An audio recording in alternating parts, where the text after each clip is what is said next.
Yuk jadi bagian dari dakwah kami. Dukung operasional dakwah dan sosial kami, raih pahala amal jariah yang terus mengalir sampai hari kiamat.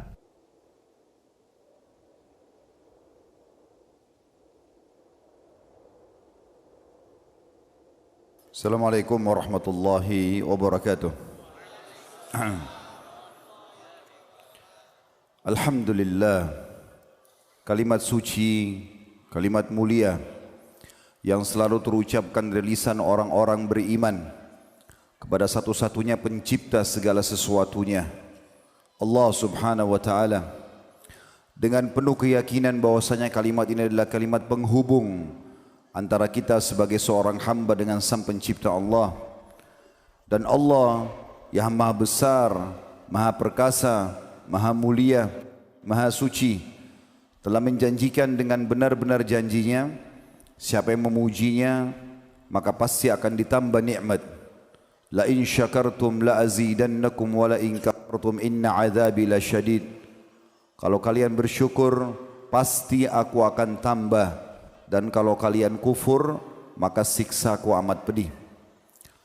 Maka selalulah basahi bibir dan lidah kita dengan kalimat yang mulia ini, alhamdulillah. Selanjutnya kita panjatkan salam hormat kita kepada manusia terbaik, manusia yang telah dipilih oleh pencipta Allah untuk menutup risalah langit. Tidak ada lagi nabi dan rasul setelahnya. Manusia yang telah disempurnakan jalur nasabnya, fisiknya, ilmunya, sebaik-baik suri tauladan untuk semua manusia. Mengucapkan satu kali salam hormat kepada manusia terbaik ini akan dibalas oleh Allah dengan 10 rahmat. Dibalik 10 kali mengucapkan salam hormat kepada manusia terbaik ini, diberikan satu rahmat Allah saja sudah sangat cukup. Bagaimana bila Allah memberikan kepada kita dengan satu kali salam hormat diberikan 10 rahmat, dan rahmat Allah meliputi segala sesuatunya, rezeki, semua kebutuhan kita akan dipenuhi, dan juga dosa kita diampuni serta ditinggikan derajatnya. Maka setelah memuji Allah subhanahu wa ta'ala, jadilah orang yang selalu mengucapkan salawat dan taslim kepada Nabi besar Muhammad sallallahu alaihi wa ala alihi wa sahbihi wasallam. Teman-teman sekalian, tidak ada kata yang paling pantas kita ucapkan kecuali memuji Allah, alhamdulillah, dan juga berterima kasih pada manusia. Karena kata Nabi sallallahu alaihi wasallam, man lam yashkurun nas la yashkurullah. Siapa yang tidak berterima kasih pada manusia maka belum berterima kasih pada Allah. Maka saya pribadi mengucapkan jazakumullahu khairan kepada seluruh teman-teman laki-laki, baik dari tim KHB dari Jakarta dan juga semua teman-teman panitia yang ada di Kota Padang ini. Karena dengan upaya dan niat yang baik maka terlaksanalah program kita ini, dan jazakunna khairan untuk semua akhwat kita juga yang terlibat. Semoga ini menjadi tambahan timbangan amal kita semua pada hari kiamat, dan juga seluruh pengurus Masjid Raya Kota Padang dan seluruh teman-teman muslimin dan muslimat yang sudah menghadiri acara kita ini, serta juga yang mengikuti acara kita live di semua medsos yang ada. Maka kita semuanya mengikhlaskan niat kepada Allah subhanahu wa ta'ala. Kalau tadi yang datang di sini karena diajak oleh temannya, atau hanya karena ingin tahu apa yang dibahas, atau karena ingin meramaikan majlis, atau ingin tes saja, testimoni saja, maka ubah niat anda. Semua lakukan karena Allah. Tidak usah lihat siapa yang menyampaikan, tapi apa yang disampaikan. Kalau isi agama ini, qala Allah, qala Rasul, Allah berfirman, Rasulullah sallallahu alaihi wasallam bersabda, lalu dikuatkan dengan pernyataan-pernyataan disampaikan oleh kaum salafus salih dari kalangan sahabat, tabi'in, tabi'in, orang-orang yang telah mendahului kita yang sangat dekat waktu mereka dengan masa wahyu, maka terima. Teman-teman sekalian, karena melihat Ramadan sangat dekat sekali, kurang lebih 2 pekan lagi, insyaallah kita akan sampai di bulan Ramadan. Semoga Allah subhanahu wa ta'ala mudahkan kita untuk mencapai, dan juga dijadikan kita orang-orang yang ikhlas, orang yang penuh dengan program-program ibadah, dan terus mengikuti dengan taubat-taubat nasuha serta semoga Allah Subhanahu wa taala menjadikan Ramadan ini adalah perbaikan diri kita, juga penyebab kita masuk ke dalam surga, serta Allah mudahkan kita untuk mendapatkan Ramadan yang banyak ke depan. Allahumma amin. Seluruh salafus saleh mayoritasnya mereka kalau selesai Idul Fitri berdoa kepada Allah Subhanahu wa taala 6 bulan berturut-turut agar seluruh amal soleh yang mereka kerjakan di Ramadan diterima oleh Allah. 6 bulan mereka berdoa. 6 bulan yang tersisa menjelang Ramadan yang akan datang, mereka terus berdoa agar Allah capaikan mereka di Ramadan. Ini menandakan saudaraku seiman bahwasanya Ramadan punya kedudukan yang luar biasa. Kita tahu bahkan Al-Quran diturunkan di bulan Ramadan, dan juga perang pertama dalam Islam, perang Badar terjadi di bulan Ramadan. Dan di bulan inilah Allah Subhanahu wa taala wajibkan seluruh umat Islam yang sudah balik tidak terkecuali dimanapun mereka berada di muka bumi ini untuk mengerjakan ibadah-ibadah pendekatan diri kepada Allah Subhanahu wa taala, terutama puasa. Judul kita Ramadan Terakhirku. Ada sebuah buku yang ditulis oleh Profesor Dr. Ragib As-Sirjani. Saya tergelitik untuk membedah buku ini. Bukan menyentuh dari sisi fokus ke jenis-jenis ibadahnya Ramadan, tapi lebih kepada masalah keimanannya, walaupun nanti di penutupannya ada sentuhan tentang masalah jenis ibadah yang sudah sering kita dengar dan ketahui dari puasa, sholat tarawih, baca Quran, i'tikaf, dan ibadah-ibadah yang lainnya. Tapi yang menarik dari buku yang ingin saya bacakan kepada teman-teman sekalian, beliau memulai lebih dari setengah lembaran bukunya, semuanya menyentuh keimanan kita, menyadarkan kepada kita bahwasanya umur kita sangat terbatas. Kita akan meninggal semuanya. Teman-teman jangan pernah terpengaruh dengan kulit yang masih belum keriput, umur yang masih 20 tahun, 30 tahun, 40 tahun, dan selalu kita melihat orang yang lebih tua daripada kita, sehingga kita selalu menganggap, oh waktu masih lama. Ini keliru sekali. Terlalu banyak orang yang meninggal masih muda, bahkan mungkin lebih muda daripada kita. Dan juga banyak sekali yang meninggal lebih sehat daripada kita, lebih tampan dan cantik daripada kita, lebih banyak prestasi-prestasinya. Saya yakin kita semua sudah pernah melewati kuburan, bahkan sering. Seharusnya diambil sebagai pelajaran saudaraku seiman. Kalau kita melihat itu gundukan tanah saja sama batu nisan, maka itu pandangan kita yang masih hidup. Tapi harusnya kita lebih merenungi apa dan siapa yang ada di dalamnya. Islam sudah memberikan gambaran kepada kita bahwasanya di dalam kuburan itu ada manusia seperti kita, sama melalui proses melahirkan dari rahim seorang ibu, lahir dari rahim seorang ibu, kemudian anak-anak, kemudian remaja, punya angan-angan dan harapan seperti kita, punya prestasi-prestasi yang ingin dia kejar, mungkin sudah mencapai banyak prestasi yang sangat besar, bahkan banyak di antara mereka sudah menjadi raja-raja dunia, tapi akhirnya mereka juga masuk ke tanah tersebut. Dan kita semua sedang melangkah ke sana. Poin ini dulu yang akan kita singgung teman-teman sekalian, supaya nanti kita berharap Ramadan kita yang akan kita sambut ini punya makna, bukan hanya dilalui kapan nih Idul Fitri, sehingga dari awal Ramadan dia gelisah ingin segera menghabiskan Ramadannya.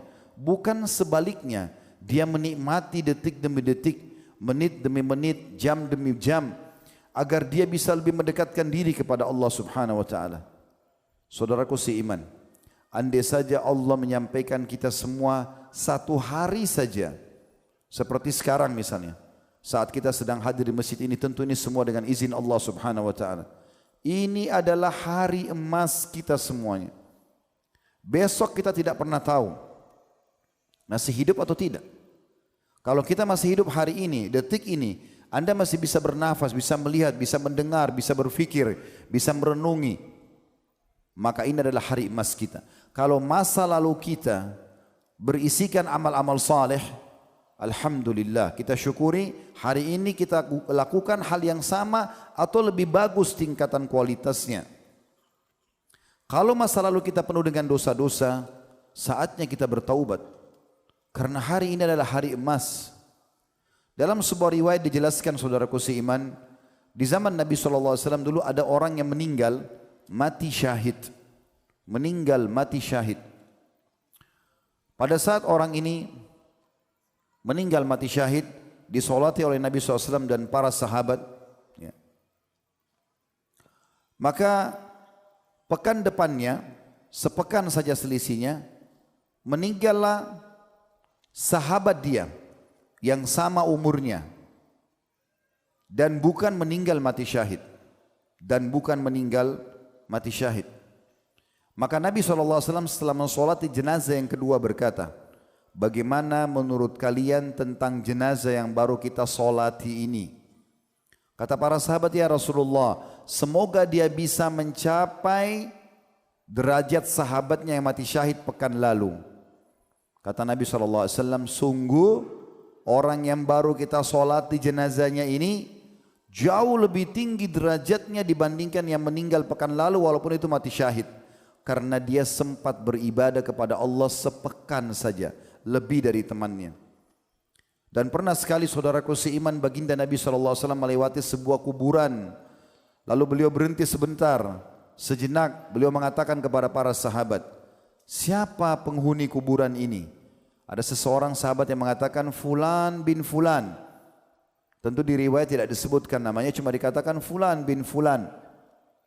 Kata Nabi SAW, demi zat yang jiwaku dalam genggamannya, maksudnya demi Allah, orang ini yang sudah kita sedang lewatin kuburannya, kalau dia dihidupkan lagi, maka 2 rakaat solat lebih dia cintai daripada dunia dan seluruh isinya.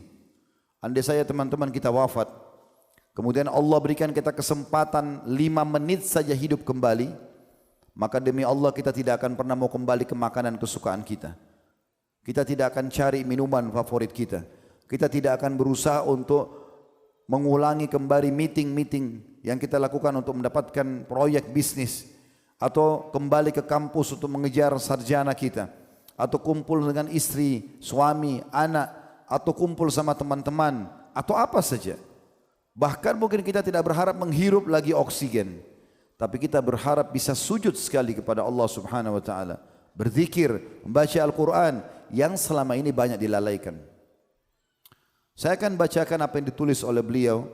Di lembaran-lembaran awal beliau mengingatkan tentang masalah itu. Beranjak daripada sabda Nabi SAW, Akthiru zikra hadhimil ladzat. Perbanyak, kata Nabi, mengingat, menjadikan sebagai pedoman hidup penghancur semua kenikmatan dunia, yaitu masalah kematian. Juga Nabi SAW memerintahkan kita kaum muslimin tanpa kita dilarang untuk mengejar prestasi dunia.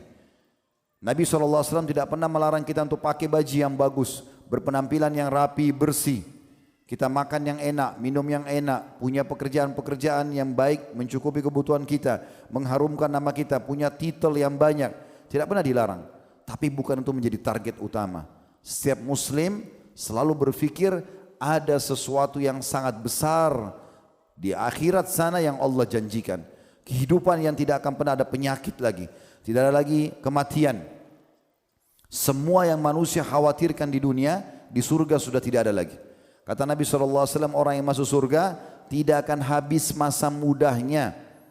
Semua ahli surga berumur 33 tahun. Enggak lebih sehari, enggak kurang sehari. Tidak akan pernah beringus, tidak akan pernah meludah, tidak akan pernah buang air besar dan buang air kecil.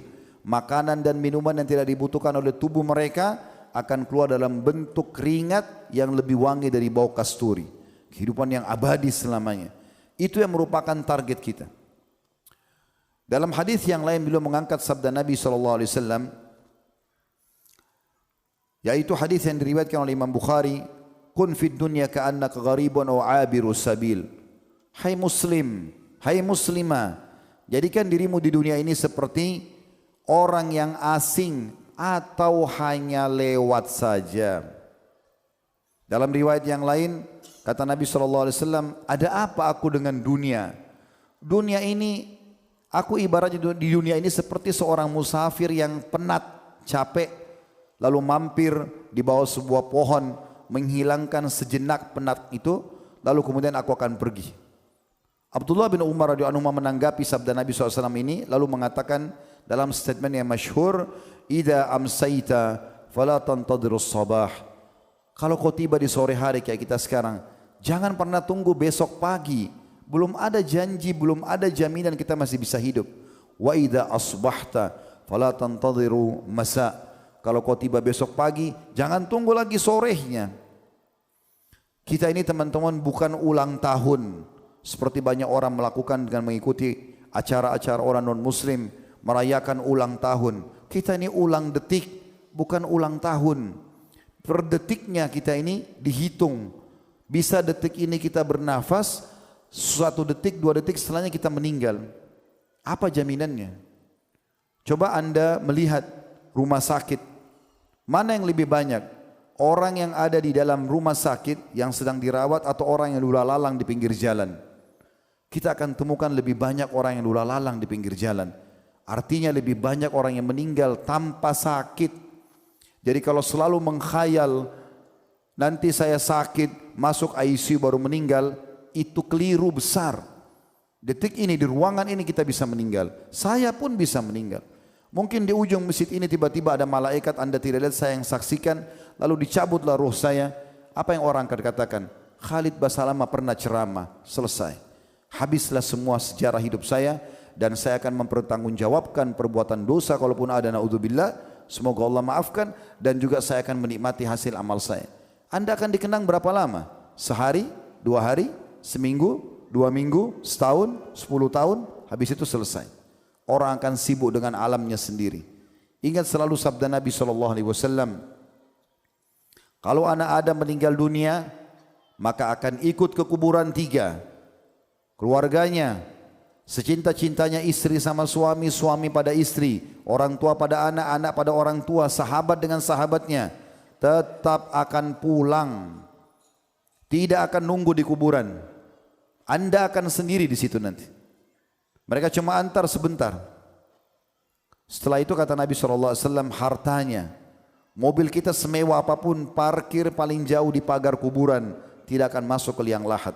Semua titel, jabatan tidak ada yang dibawa.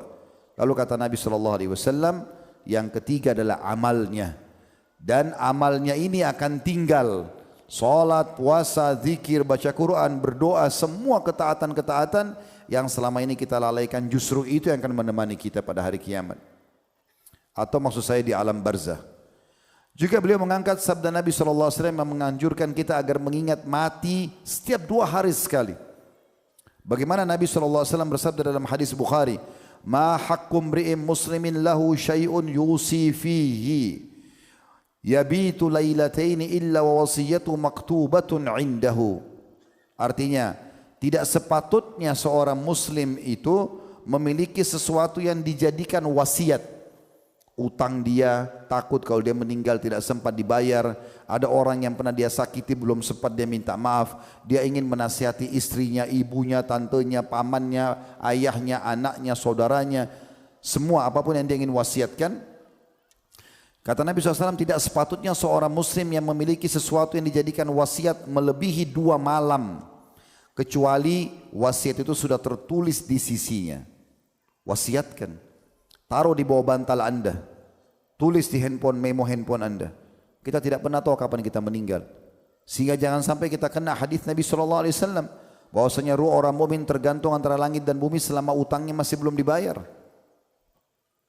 Demikian pula, saudaraku seiman, bagaimana Allah Subhanahu wa taala beliau mengangkat dari selanjutnya surah An-Nisa ayat 78 mengingatkan kepada kita, mati bisa setiap saat menjemput kita. Dan itu sangat misterius.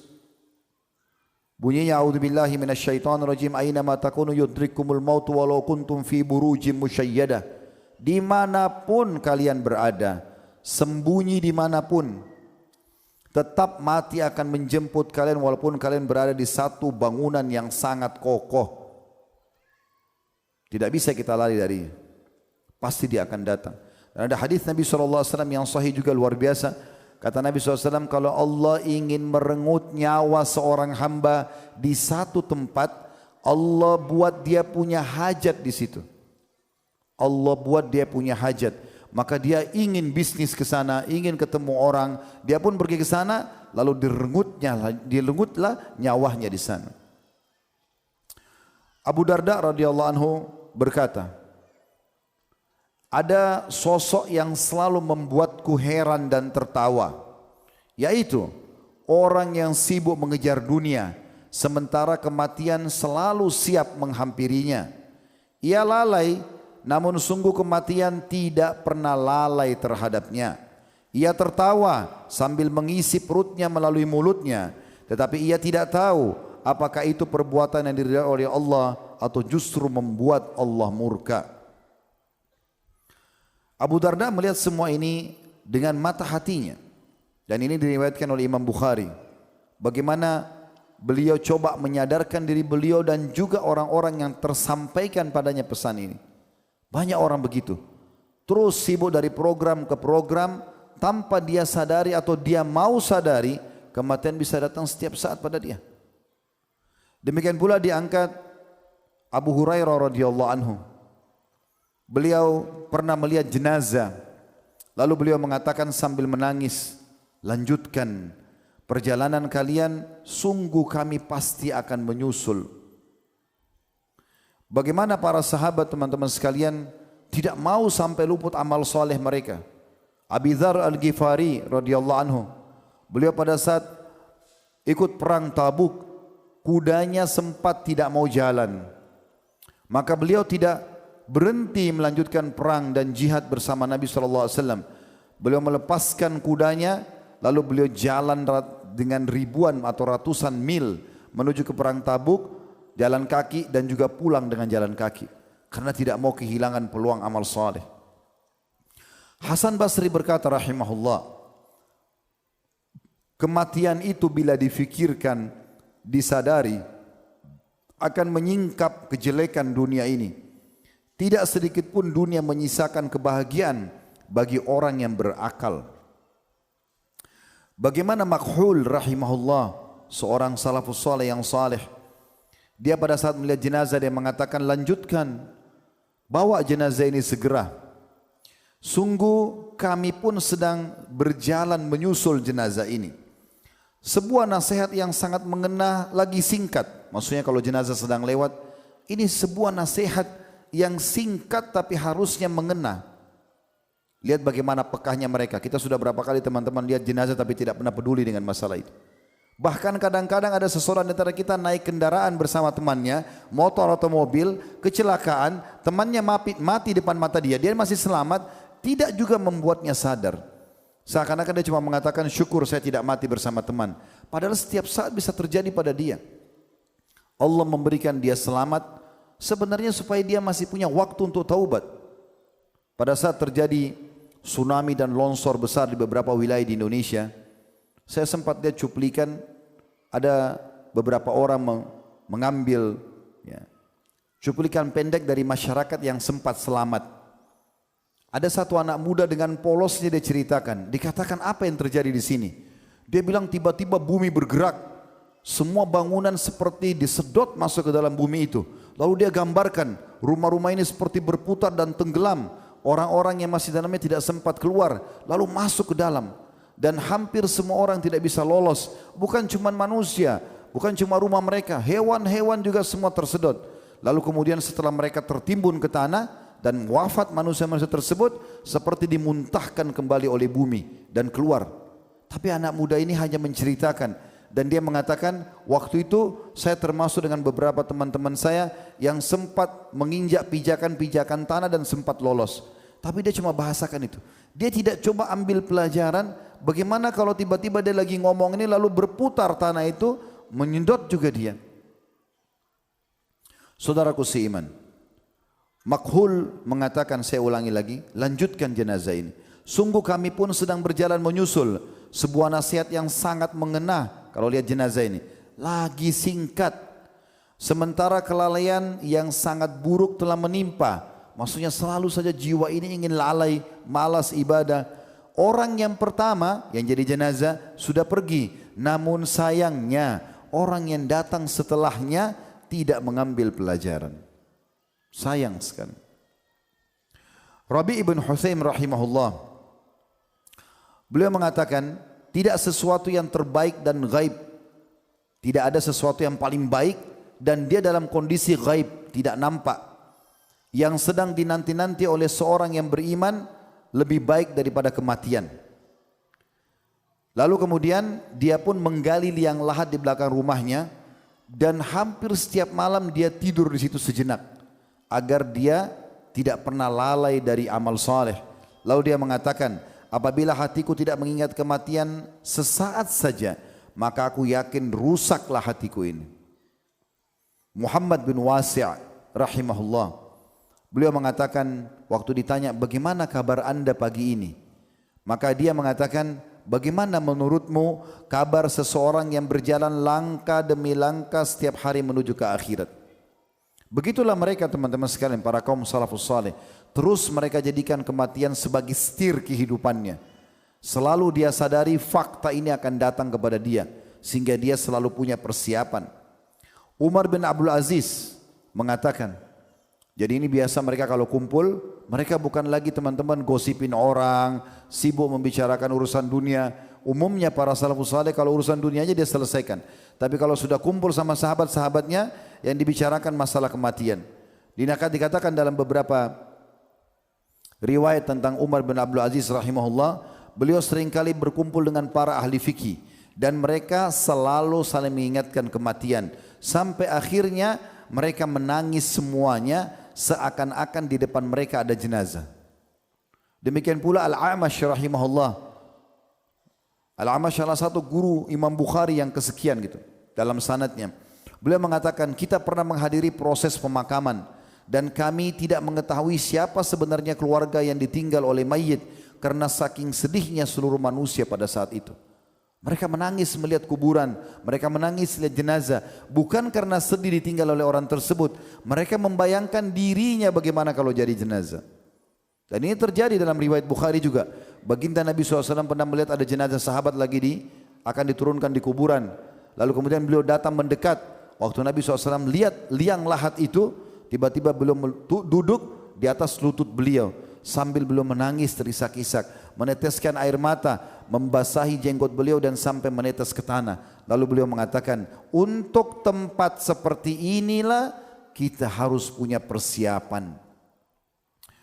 Thabit Al-Bunani rahimahullah berkata, dahulu kita pernah menghadiri proses pemakaman. Kita tidak melihat siapapun melainkan semua orang menutup setengah wajahnya karena menangis. Karena dia takut jangan sampai dia yang jadi jenazah. Abbas bin Hamzah menceritakan bagaimana dia berkata, aku pernah menemui Zannun al-Misri rahimahullah. Saat ia di tengah-tengah muridnya, dia berkata, jadikanlah kematian sebagai bantal kalian ketika tidur. Dan bayangkanlah seolah-olah ia di depan mata kalian saat terbangun. Bersikaplah seakan-akan di diri kalian tidak membutuhkan dunia dan sangat membutuhkan akhirat. Itu prinsip orang muslim. Kita boleh beraktivitas, tapi ingat mati selalu jadi pengontrol kita. Kalau kita sedang mencari atau mengerjakan amal soleh, kita akan tahu kalau saya tidak ikhlas, saya tidak maksimal, tidak khusyuk dalam sholat, ya, tidak maksimal dalam sedekah, baca Quran, nanti saya tidak akan terima pahalanya, sebentar lagi saya akan mati. Begitu juga kalau kita ingin melakukan dosa, kematian akan menjadi pengontrol buat kita. Jangan lakukan. Bagaimana kalau seandainya kau lakukan tiba-tiba kamu meninggal dunia? Mati sangat bermanfaat untuk diingat. Dan memang teman-teman sekalian, bagi orang beriman, mati itu sebuah pintu gerbang besar. Tanpa pintu itu kita tidak akan menuju ke akhirat. Kalau kita sudah sibuk setiap harinya dengan amal soleh, dari amal soleh ke amal soleh, terus sibuk, kan kita tahu kita yang membutuhkan amal soleh itu, maka nanti pada saat datang kematian kita sudah merasa diri kita siap. Bahkan banyak orang salafus soleh, orang soleh-soleh sebelum kita, mereka rindu dengan mati itu. Pada saat Bilal ditanya, bagaimana pendapat anda tentang kematian? Beliau mengatakan, marhaban bil maut, selamat datang kematian. Toh dia tahu bahwasanya dia sudah sholat, dia sudah puasa, dia sudah taat, maka dia tinggal meninggal dan mendapatkan hasilnya. Para salafus saleh dulu kalau ada di antara mereka yang sakit mau meninggal, karena mereka sibuk setiap hari mengingat kematian dan sibuk dengan amal soleh, jauh dari dosa, maka teman-temannya datang mengatakan berita gembira buat kamu. Bayangkan teman-teman, orang mau mati dikatakan berita gembira buat kamu. Kenapa? Mereka sebutkan alasannya. Karena sebentar lagi kau akan bertemu dengan Allah, sebentar lagi kau akan bertemu dengan Rasulullah SAW, sebentar lagi kau akan melihat hasil amalmu, dan sebentar lagi juga kau akan menikmati surgamu. Begitu mereka sibuk dengan alam akhiratnya. Aun bin Abdullah rahimahullah mengatakan, betapa banyak orang yang menjalani hari ini tidak sampai akhir. Dia pikir dia akan 60 tahun, 70 tahun, padahal sebenarnya tidak sampai. Dan orang yang menunggu esok namun tak sampai. Sekiranya kalian mampu melihat ajal dan bagaimana ia berjalan menuju kalian, niscaya kalian akan benar-benar membenci angan-angan dan juga jauh dari tipu daya. Bagaimana teman-teman sekalian, para salafus saleh juga mengingatkan kepada kita banyak sekali statement-statement agar ingat kematian. Seperti sahabat misalnya, dan mereka langsung action pada saat lihat ingat kematian itu. Amr bin As radhiyallahu anhu disebutkan dalam sebuah riwayat atau athar tentang beliau pernah lewat kuburan lalu tiba-tiba teringat mati. Tanpa tunggu, langsung beliau cari tempat yang jauh sedikit dari kuburan tersebut lalu sholat, cari kiblat lalu sholat. Entah beliau sholat apa, mungkin sholat sunnah, ya, intinya beliau sholat. Selepas salam beberapa temannya datang menanyakan, Anda belum pernah kerjakan seperti ini. Dia bilang tadi tiba-tiba saya kebayang waktu saya lihat kuburan tersebut, bagaimana mereka yang dalam kuburan itu sudah tidak bisa lagi sholat, maka saya pun mengerjakannya. Sudah azan? Baik, kita tutup dulu sampai sini teman-teman sekalian. Kita break untuk sholat isya bagi teman-teman yang mukim. Insya Allah selepas sholat sunnah nanti ba'diyah kita akan lanjutkan lagi. Subhanakallahumma bihamdika asyhadu an la ilaha illa anta astaghfiruka wa atubu ilaik. Wassalamualaikum warahmatullahi wabarakatuh. Bismillah. Assalamualaikum warahmatullahi wabarakatuh. Alhamdulillah wassalatu wassalamu ala Rasulillah. Baik teman-teman sekalian, kita lanjutkan. Mengingat mati tadi yang sudah banyak kita sampaikan dalil-dalilnya, dan juga bagaimana sikap para salafus salih dalam menjadikan kematian sebagai sebuah setir kehidupan. Memang itu bagian daripada syariat Allah Subhanahu wa taala. Allah mengingatkan kita dalam salah satu firman-Nya agar jangan sampai kita menyesal nanti kalau meninggal kemudian belum sempat memperbanyak amal saleh, masih banyak dosa-dosa belum sempat bertaubat, akan menyesal.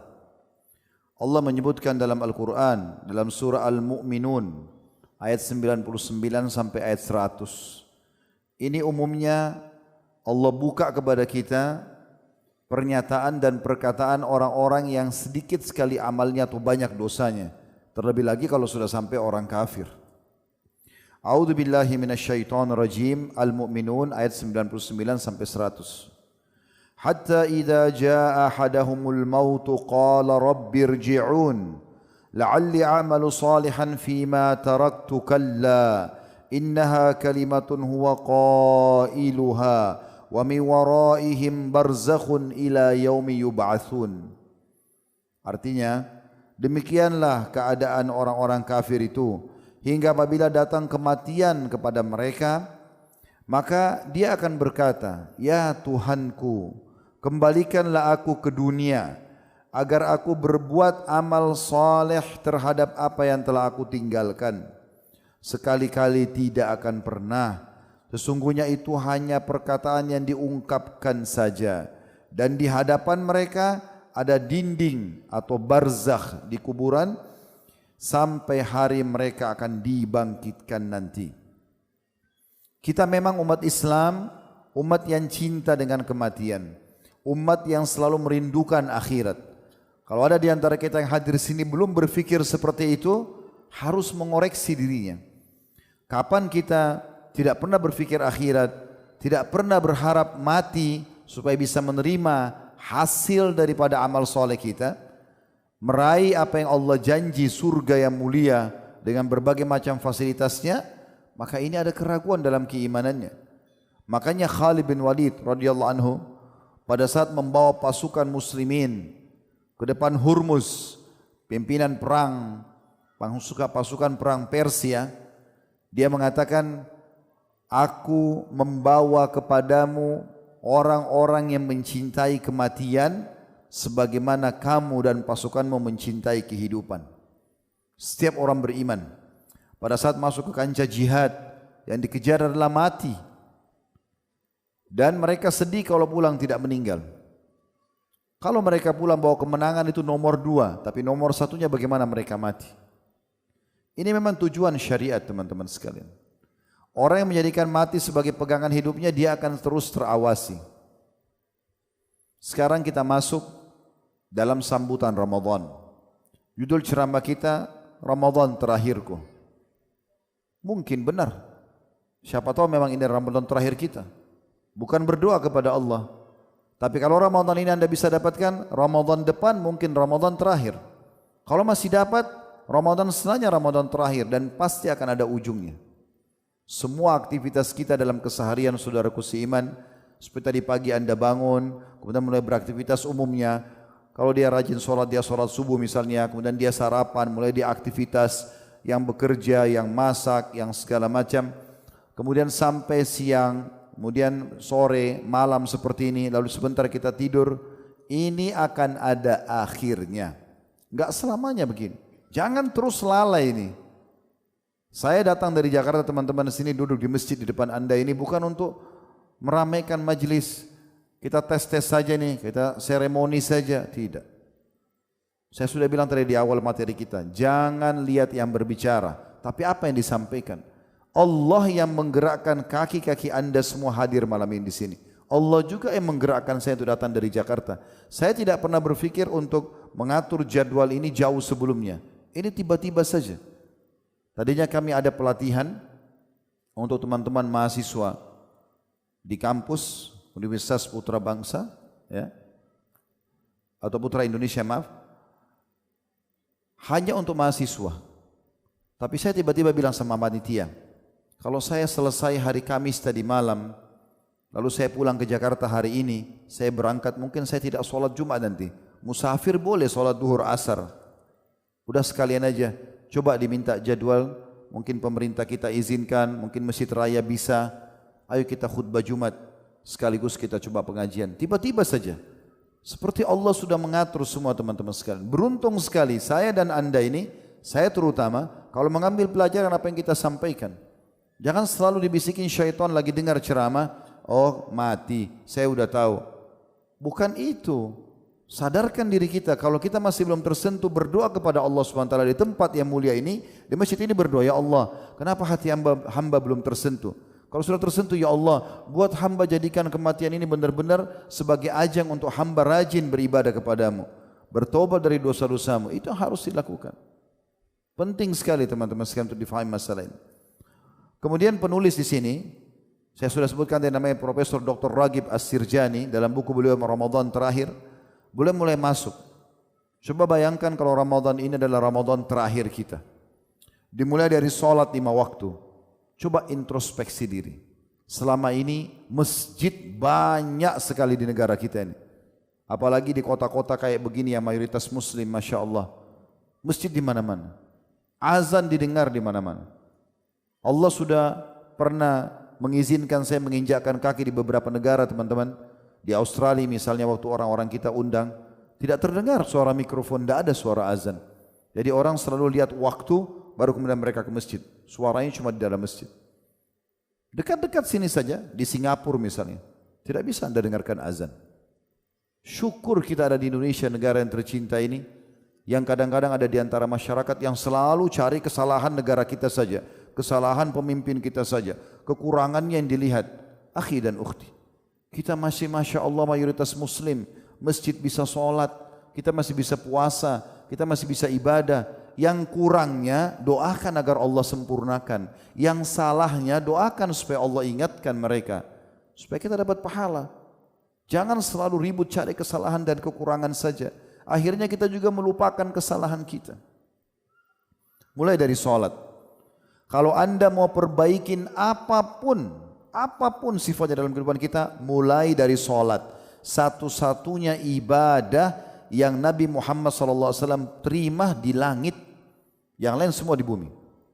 Harus melakukan perjalanan Isra, perjalanan dari Makkah ke Masjid Aqsa.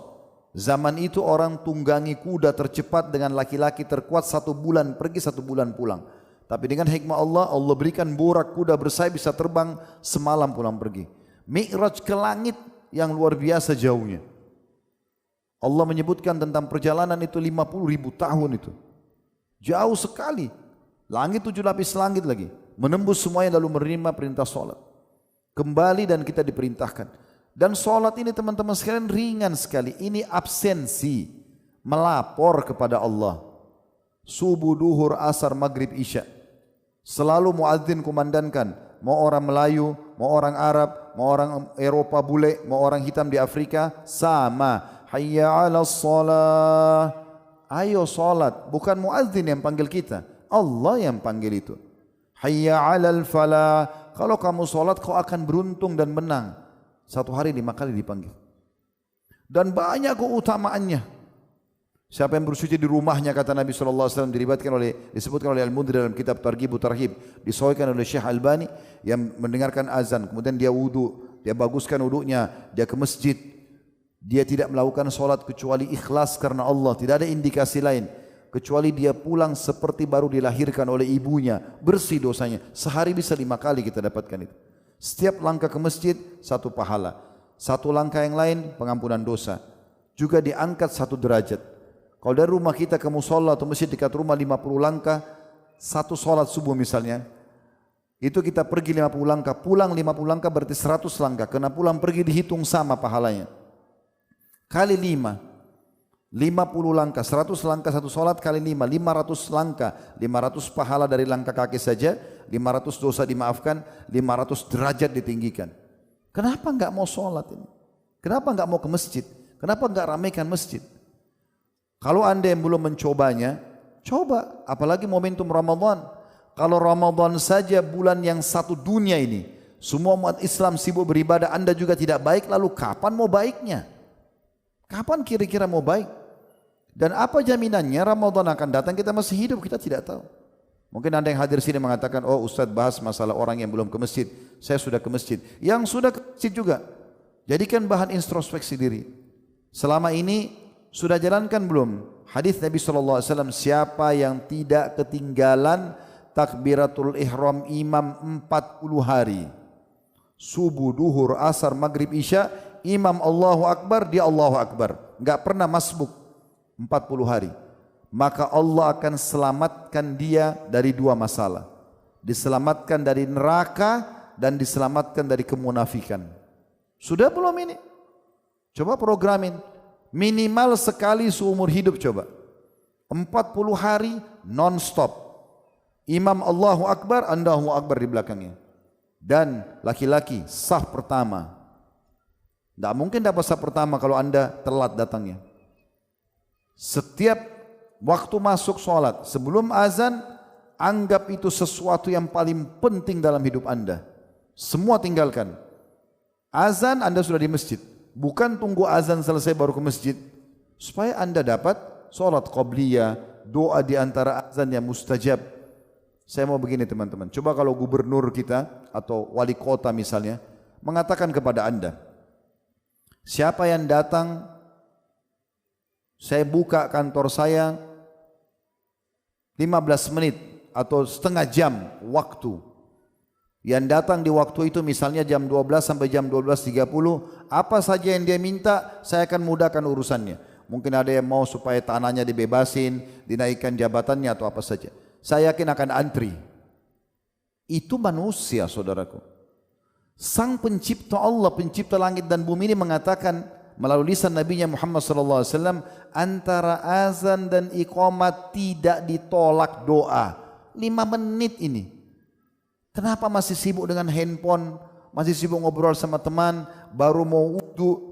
Kenapa enggak gunakan ini, maksimalkan? Lupakan semua aktivitas, doa diijabah. Minta masuk ke dalam surga, minta selamat dari neraka, minta dipanjangkan umur di atas ketaatan. Ingat, berdoa agar nikmat Allah dipertahankan jauh lebih mulia di sisi Allah daripada sudah punya masalah baru minta diberikan jalan keluar. Teman-teman sekarang lagi sehat begini, lalu bilang, ya Allah pertahankan kesehatan saya. Lebih afdal daripada anda sudah sakit baru bilang, ya Allah sembuhin saya. Jadi tidak ada alasan, jangan anda bilang, oh saya kan belum sakit, untuk apa saya mau berdoa? Masa tunggu sakit baru berdoa? Apa kata Nabi SAW dalam hadis sahih, kenali Tuhanmu di waktu kamu lagi lapang, justru lagi sehat, lagi segala macam. Dia akan mengenalimu di saat kau susah. Ingin masalah anda dipecahkan pada saat lagi susah, kenal Allah di saat lagi lapang. Itu antara azan iqamah. Lebih lagi teman-teman, solat itu kita hitung sehari 5 kali. 10 menit saja satu solat. Kayak tadi anda kerjakan tidak lebih dari 10 menit. Berarti kita memakai 50 menit dari waktu kita. Allah berikan kita dalam sehari 24 jam. Kalau dikurangi 50 menit anda masih punya 23 jam plus 10 menit. Silakan aktivitas yang lain selama bukan haram. Salat akhi dan ukhti. Azan, komitmen mulai sekarang bubar dari sini, gak ada aktivitas lain. Kalau perlu sebelum azan sudah ada di masjid. Kalau sudah kerjakan sekali, hari kedua, hari ketiga, selama ajal belum datang, terus komitmen. Penuhi masjid-masjid itu. Bayangkan kata Nabi SAW dalam hadis yang sahih. Beliau mengangkat hadis Bukhari, salatul jama'ati afdalu min salatil fadli bisab'in wa ishrina darajah. Salat berjamaah lebih afdal daripada salat sendiri 27 derajat. Kata Ibnu Abbas radhiyallahu anhu, satu derajatnya ya, itu 12.000 tahun. Dalam beberapa asar dikatakan berapa banyak derajat yang kita kehilangan nih gara-gara kelalaian. Beda pahalanya orang yang pas takbiratul ihram imam dia solat dengan orang yang masbuk 1 rakaat, orang yang masbuk 2 rakaat, orang yang kehilangan jemaah pertama, jemaah kedua, beda pahalanya. Beda dari awal. Dan ini harus kita, kalau anda sudah harus kita prioritaskan. Kalau anda sudah lakukan ini, prioritaskan solat itu, maka semuanya akan aman. Yang lain akan baik. Diambil daripada hadis Nabi SAW yang sahih, awal amal dihisab hari kiamat adalah solat. Kalau dia baik maka akan membantu yang lain, kalau dia buruk akan mengganggu yang lain. Ini bukan cuma di akhirat, di dunia pun sama. Anda kalau mulai dari solat, komitmen perbaiki, ya, termasuk jangan lupa ya, kekhusyuannya, konsentrasinya. Karena ada hadis yang berbunyi, ada orang hari kiamat tidak terima pahala salat kecuali setengah. Ya, ada yang terima cuma 1/3, ada yang 1/4, ada yang 1/10, ada yang tidak terima kecuali cuma pakaian seperti pakaian diremuk lalu dilempar ke wajahnya. Kalau sudah ke masjid, tingkatkan kualitasnya. Bagaimana kekhusyuannya? Kalau anda coba konsentrasi belum bisa, mohon kepada Allah. Berarti ada penghambat nih. Umumnya orang tidak khusyuk karena dosa. Umumnya karena dosa. Kalau anda sudah jaga, sudah benar gerakannya, sudah benar bacaannya, ternyata nggak bisa khusyuk, itu berarti ada dosa yang menghambat. Saya punya pengalaman teman-teman, tapi ini waktu saya masih kuliah di Madinah dulu. Subhanallah, di malam hari besok mau ujian, ada satu materi namanya balaghah dalam bahasa Arab. Butuh hafalan, butuh konsentrasi. Saya duduk dari habis duhur, keluar dari kelas habis ujian, tingkat 2 kuliah waktu itu. Saya coba baca, kok nggak bisa faham ini. Tapi perlu anda ketahui ya, kota Madinah itu semua perempuan pakai jilbab, nggak ada diskotik, nggak ada karaoke, tidak siat di masjid, tidak ada. Kita tempat hiburannya kampus ke Masjid Nabawi. Saya coba baca kok nggak bisa faham, kok nggak paham. Tiba asar sholat berjamaah belum bisa, tiba maghrib belum bisa. Saya sempat telepon teman saya waktu itu, Hafidahullah Dr. Muhammad Rahili, sampai sekarang beliau sudah masih ngajar di kampus kami. Dia kebetulan kakak kelas saya, dia udah pada saat itu tingkat 4 kuliah mau selesai. Saya bilang, akhi tolong saya mau ketemu. Waktu itu kita masih pakai telepon koin, belum ada handphone. Saya tak tahu kenapa dari tadi siang saya baca ini belum paham. Bisa nggak kita ketemu di masjid kampus? Oh bisa. Begitu ketemu, saya bilang saya nggak bisa faham. Ini habis maghrib. Terus tiba-tiba dia ucapin kata-kata begini, Khalid, kau masih punya wudu? Saya bilang iya. Coba sekarang kau sholat 2 rakaat, ikhlas karena Allah. Niat supaya Allah ampuni dosa-dosamu kalaupun ada. Kemudian kembali ke sini, duduk sama saya. Ini pengalaman saya pribadi teman-teman. Perlu saya ingatkan ya, alhamdulillah kami di Madinah itu tidak ada perempuan tidak berjilbab. Di kita punya tidak ketemu juga, di kampus semua laki-laki. Pun pakai cadar di rumah orang masing-masing. Gak ada diskotik, gak ada bar, gak ada. Artinya celah dosa bisa kita katakan tidak ada. Di kampus pun kita cuma belajar, kuliah. Maka saya sholat. Saya berdiri, saya hadap kiblat, saya sholat. Niat untuk ya Allah kalaupun ada salah. Niatkan sholat tobat, mungkin Allah maafkan. Udah selesai, habis salam saya istighfar, saya kembali. Kurang dari 1 jam teman-teman. Kurang dari 1 jam setelah itu. Belum azan isya, udah selesai saya pelajari. Saya hafal, faham. Subhanallah.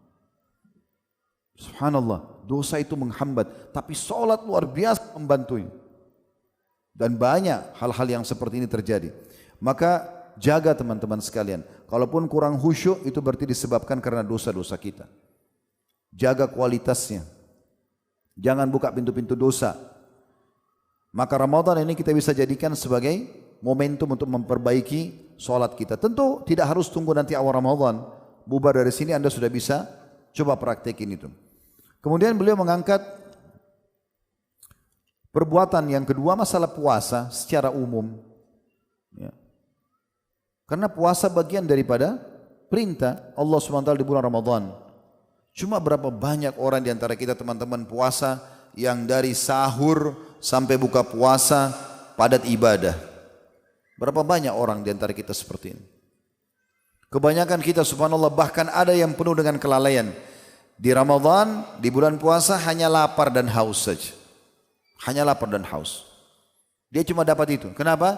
Dari pagi tidur sampai menjelang buka puasa tinggal 2 jam baru bangun. Ya. Mungkin kalaupun dia sholat, dia bangun sholat tidur lagi. Ini puasa apa 1 jam 2 jam? Ada juga orang sibuk. Puasa Ramadan dari sinetron ini ke sinetron itu. Dari film ini ke film itu. Tanpa dia sadari dia lihat yang bukan mahramnya. Dia lihat berita cerita bohong. Dosa-dosa yang dia lakukan. Belum lagi sibuk dengan gosipnya. Fitnahnya dan segala macam. Tetap transaksi jual beli yang haram. Bagaimana bisa ini? Ramadan tidak membentuk dia. Makanya kata Nabi SAW dalam hadis yang sering anda dengar, hadis Bukhari, man sama ramadana imanan wahtisaba ghufira lahu ma taqaddama min dzambi. Siapa yang berpuasa Ramadan 2 syarat. Karena keimanan, yakin perintah Allah, dan yang kedua ini ihtisab, kejar pahalanya, kejar padat dari ibadah ke ibadah gitu. Jauhi semua dosa, ihtisab, baru diampuni dosa-dosanya yang telah lalu. Harus sentuh bobot itunya. Fahami ini teman-teman sekalian. Dan harus kita ketahui, puasa yang akan kita kerjakan insya Allah adalah amal yang paling besar pahalanya. Tidak ada yang mengalahkan pahala puasa. Sebagaimana hadis yang sahih. Hadis itu diriwayatkan Bukhari. Kata Nabi SAW, kullu amal ibn Adam lahu illa siyam. Fa innahu li wa ana ajzi bihi. Setiap amal anak Adam adalah miliknya. Sudah ditentukan kadar pahalanya. Kecuali puasa. Karena sesungguhnya kata Allah SWT dalam hadis qudsi, sesungguhnya itu adalah milikku dan aku sendiri yang akan membalasnya. Puasa nanti teman-teman akan menjadi tameng dari api neraka. Sebagaimana dijelaskan dalam hadis Bukhari juga. Kata Nabi SAW, as-siyamu junnatun. Puasa itu adalah perisai. Fala yarfuth wala yajhal. Kalau seandainya orang berpuasa, jangan pernah mengucapkan rafath, kata-kata yang mengundang syahwat, dan jangan juga berbuat hal-hal yang konyol, sia-sia. Wa inimru'un qatalahu aw syatamahu. Kalau dia lagi puasa, ada seseorang yang ajak dia bertengkar, mencela dia, falyaqul, katakan, inni shaimun. Saya akan puasa, saya sedang puasa, saya sedang ikuti program puasa. Tidak boleh bertengkar, tidak boleh lagi berkata-kata kasar, tidak boleh lagi berkata-kata syahwat. Semua teman-teman cinta, rindu, kangen, ini hanya untuk pasangan halal, suami istri. Selain itu lupakan. Di luar Ramadan tidak boleh, apalagi di Ramadan. Ada pernah di majelis kami kirim kertas, Ustaz, apa hukumnya berzina di Ramadan? Bagaimana caranya? Tanya apa hukumnya berzina di Ramadan? Di luar Ramadan aja haram, apalagi di Ramadan, ya batal puasanya. Suami istri aja yang halal, siang hari Ramadan yang biologis, berdosa. Dosa besar itu. sengaja batalin puasa karena biologis tanpa udzur, dosa besar. Plus ada kafarah, denda lagi. Ada dendanya. Ya. Ini berat, tidak boleh sembarangan. Ya. Maka harus hati-hati. Kemudian kata Nabi SAW selanjutnya, "Walladzi nafsi biyadih." Demi zat yang jiwaku dalam genggaman Allah. La khalufu famis saimi atyabu indallahi ta'ala min rihil misk. Ketahuilah bahwa mulutnya orang puasa, karena dia tidak minum, tidak makan dari subuh sampai maghrib, ada baunya. Tapi di sisi Allah lebih wangi daripada bau kasturi.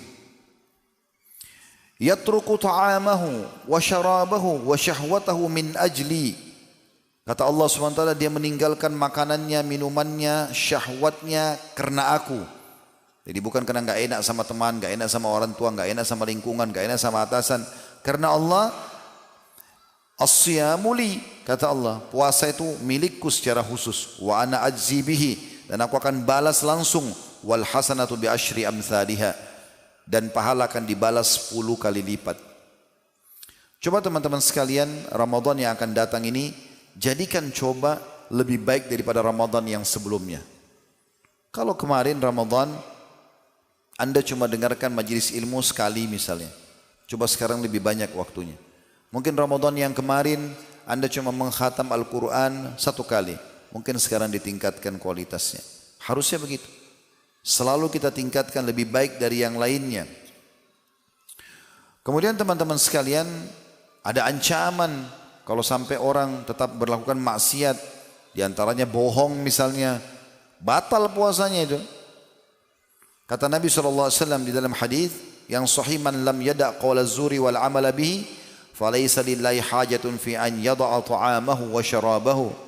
Barang siapa yang tidak meninggalkan perkataan dan perbuatan dusta, lisannya bohong, sikapnya juga, ya, praktek lapangannya tetap ada manipulasi datanya, mengambil yang bukan haknya. Bulan Ramadan disuruh oleh kantornya belanja di satu vendor, terus dapat bonus, diambil bonus itu. Akhi dan ukhti, itu bukan punya Anda, itu punya kantor. Anda sedang membawa uang kantor. Kalau Anda belanja pakai uang sendiri, diskonnya, hadiahnya, topika, baju kaos, pulpen punya Anda. Tapi kalau kerja di kantor, punya kantor. Kenapa harus ambil yang bukan hak Anda? Haram, nggak boleh. Di luar Ramadan haram, Ramadan lebih-lebih lagi. Harusnya kita jadikan bahan muhasabah ini. Nggak boleh. Hari kiamat nanti teman-teman, 1 pulpen saja sudah cukup untuk mengambil pahala solat kita, pahala puasa kita. Hati-hati sekali. Pernah Abdullah bin Mubarak rahimahullah, beliau digibah oleh orang, digunjing oleh orang. Beliau baru beli kurma, ada tangkainya, kurma yang segar sekali. Beliau baru mau cicipi kurma itu, muridnya datang mengatakan, "Wahai imam," kalau imam itu kita kiai, ustaz, "ada si fulan menggunjing Anda." Beliau senyum, lalu beliau bungkus kembali kurma itu, lalu beliau mengatakan pada muridnya, "Bawa ini ke orang itu dan sampaikan salam saya. Bilang terima kasih karena dia sudah berbagi pahala sama saya, dan ini kurma sebagai balasannya." Bahaya sekali. Hari kiamat orang akan tuntut kita. Pergi ke akhirat teman-teman, bawa 2 hal. Bawa amal saleh dan teman yang saleh. Sibuk dari amal saleh ke amal saleh. Jangan bawa 2 hal. Jangan bawa dosa dan musuh. Tiap hari sibuk musuh yang disiapkan. Ini bahaya sekali. Hati-hati teman-teman. Selanjutnya, juga yang perlu digarisbawahi, ada nasihat dari Hasan Basri rahimahullah tentang masalah puasa ini. Kita sentuh dari sisi keimanannya ya. Saya tidak banyak bahas dalil tentang puasanya. Itu juga dalam buku di sini tentang sholatnya. Mungkin banyak dalilnya, kita tidak sebut semua, tapi kita ingin sentuh sisi, oh iya ternyata saya harus perbaikin. Nah itu masalah kejiwaan dan keimanan kita. Hasan Basri pernah melewati orang-orang yang tertawa terbahak-bahak lagi bulan puasa. Lalu beliau heran dan beliau mengatakan, sesungguhnya Allah telah menjadikan bulan Ramadan sebagai medan kompetisi bagi makhluknya. Mereka berlomba-lomba melakukan ketaatan kepadanya. Hingga ada satu kaum yang mendahului dan menang, dan ada kaum yang lainnya tertinggal dan kalah. Namun orang-orang yang tertawa seperti ini maka orang yang paling binasa. Ada orang yang sibuk dari puasa, mengaji, baca Quran, bagus amalnya, tapi ada penyaingnya, ada teman-teman yang lain bersaing sama dia. Maka nanti ada orang yang lebih tinggi daripada yang lainnya. Dua-duanya beruntung ini, tapi yang paling giat adalah yang paling berusaha. Tapi orang yang sia-siakan waktu, sama sekali tidak diisi dengan perbaikan-perbaikan dengan puasa, sayang sekali. Sama satu hal saya ingin tambahkan di sini teman-teman. Puasa ini yang setahun sekali kita lakukan, ini terapi kesehatan. Kalau badan kita ini mesin, robot, rusak ini. Makan panas, dingin, pedas, asin, semua masuk. Ini kalau mesin rusak ini. 11 bulan kita boleh makan minum, silakan. Mau pagi, mau siang, mau sore, mau malam, Allah nggak pernah larang. Yang penting halal dimakan. Maka butuh servis. Ramadan ini servisnya ini. Puasa itu servisnya. Makanya teman-teman rasakan nggak? Kita kalau saya tiba Idul Fitri setelah sebulan puasa, terus kita silaturahim keluarga, baru makan sedikit ketupat sudah kenyang. Pernah rasa nggak? Pernah. Cuma 3-4 orang Padang yang jawab saya ini. Hah? Ini masih hidup nggak ini? Kadang-kadang kita makan sedikit ketupat sudah kenyang ya. Kenapa? Perut kita sudah diservis. Seperti mobil kalau habis servis, gasnya sedikit saja sudah kencang dia. Seperti itu. Jadi jangan anggap begitu mau tiba Ramadan, wah puasa sebulan. Beratnya dulu, persepsi negatif. Salah ini. Justru itu kesehatan. Tidak pernah ada orang mati karena puasa. Kecuali ajalnya datang. Tapi nggak ada. Anda kalau yang sudah jalankan, tidak pernah ada masalah kan sebenarnya. Dan subhanallah tergantung niatnya. Saya berapa kali praktekin dalam diri saya sendiri. Coba kita niatkan. Kadang-kadang sahur cuma segelas air. Tahan tuh. Insya Allah saya tidak lapar. Enggak lapar sampai buka puasa. Buka puasa dengan sebutir kurma dengan segelas air. Masih tahan sampai habis tarawih baru makan. Banyak orang tidak begitu. Sahur dan buka puasa dijadikan sebagai ajang balas dendam. Nah. Ini saya sudah berapa jam tidak makan. Sebelum puasa habis asar keliling pakai motor. Beli yang warna merah, yang warna hijau, yang warna biru, warna-warni tumpuk semua di meja makan. Padahal pada saat buka puasa dia nggak bisa makan. Nabi SAW buka puasa teman-teman sekalian dimulai dengan kurma. Kata Abu Hurairah kalau tidak ada dengan air. Kalau ada keduanya di dua-duanya. Kemudian sholat maghrib dulu akhi dan ukhti. Habis sholat maghrib pulang baru makan. Kontrol, apa gunanya Anda puasa sebulan kalau Anda tetap rakus, tanda kutip sini. Makan semuanya. Enggak. Itu hikmahnya ada. Jadi ini kita servis dan itu cuma setahun sekali. Ya. Jangan jadikan sebagai ajang balas dendam. Kata Nabi SAW, sebaik-baik makanan kalian buka puasa, kurma. Sebaik makanan kalian sahur, kurma. Kurma Nabi SAW. Apa kata Nabi SAW? Wahai anak Adam, cukup kau makan sebagian makanan yang bisa menegakkan punggungmu. Jangan balas dendam. Tidak ada hikmahnya puasa. Kalau bulan Ramadan sebulan puasa badannya tambah gemuk, ini tanda tanya ini. Berapa jam disuruh puasa sama Allah? Harusnya bisa turun timbangan badannya. Itu karena malam, balas dendam benar-benar. Ada orang habis azan, makan semua berat, nasi, ini segala macam. Azan, udahlah, iqamah nanti aja sholat di rumah. Nanti setengah jam sebelum Isya 15 menit baru wudu. Sudah berat, gak bisa bergerak. Ini udah ambil pelajaran dari puasa. Berjam-jam Anda disuruh tahan supaya dikontrol. Nanti buka puasa juga kontrol. Ini penting. Ada kisah nyata begini teman-teman. Ini kisah nyata di Saudi. Ada satu pengusaha terkenal, kaya raya, kena penyakit. Orang ini bertahun-tahun tidak pernah puasa Ramadan. Kisah nyata. Tidak pernah puasa Ramadan. Sampai Allah uji dia, selalu muncul penyakitnya itu perutnya kejang. Dan kalau muncul kejangnya beberapa menit saja, itu dia sudah tidak bisa bernafas, kesakitan. Dia karena punya uang keliling seluruh dokter terkenal di Eropa, di Amerika didatangi, spesialis penyakit dalam. Nggak ada yang tahu penyakitnya. Setelah sekian tahun dia berobat, tidak bisa sembuh. Dia datangi ada satu dokter Katolik di Jerman. Kebetulan orang ini sudah lama mau masuk Islam, dokternya ini. Tapi belum masuk Islam. Dia seperti menunggu ada keajaiban yang besar nih, apa yang mendorong dia mau syahadat. Datanglah orang ini ke situ. Dokternya lihat, cek, nggak ada. penyakitnya, hasil labnya tidak ada masalah. Ini dilihat dokter-dokter yang pernah didatangi riwayatnya, semua dokter terkenal, spesialis semua di dunia terkenal. Obat-obat vitamin dikasih, bagus semuanya. Tapi kalau lagi kejang, teriak-teriak kesakitan, tidak pernah ada obatnya. Tiba-tiba dokternya bilang begini, saya tanya, Anda agama apa? Dia bilang saya Muslim, kata yang sakit ini. Dia orang Saudi. Kata dokternya, saya tahu, waktu itu kebetulan bulan Sya'ban kayak kita sekarang menjelang Ramadan. Saya tahu di agama Anda ini kan ada puasa ya. Setahun sekali puasa Ramadan. Kata, karena orang Katolik ini sudah belajar tentang Islam, tapi belum masuk Islam. Dia bilang iya ada. Kata dokternya, ini dokter Katolik yang nasihatin dia. Allah gerakkan untuk bicara. Coba Anda tinggalkan semua obat-obat ini. Nanti pulang, coba ikuti terapi puasa itu. Orang ini cerita bagaimana dia taubat.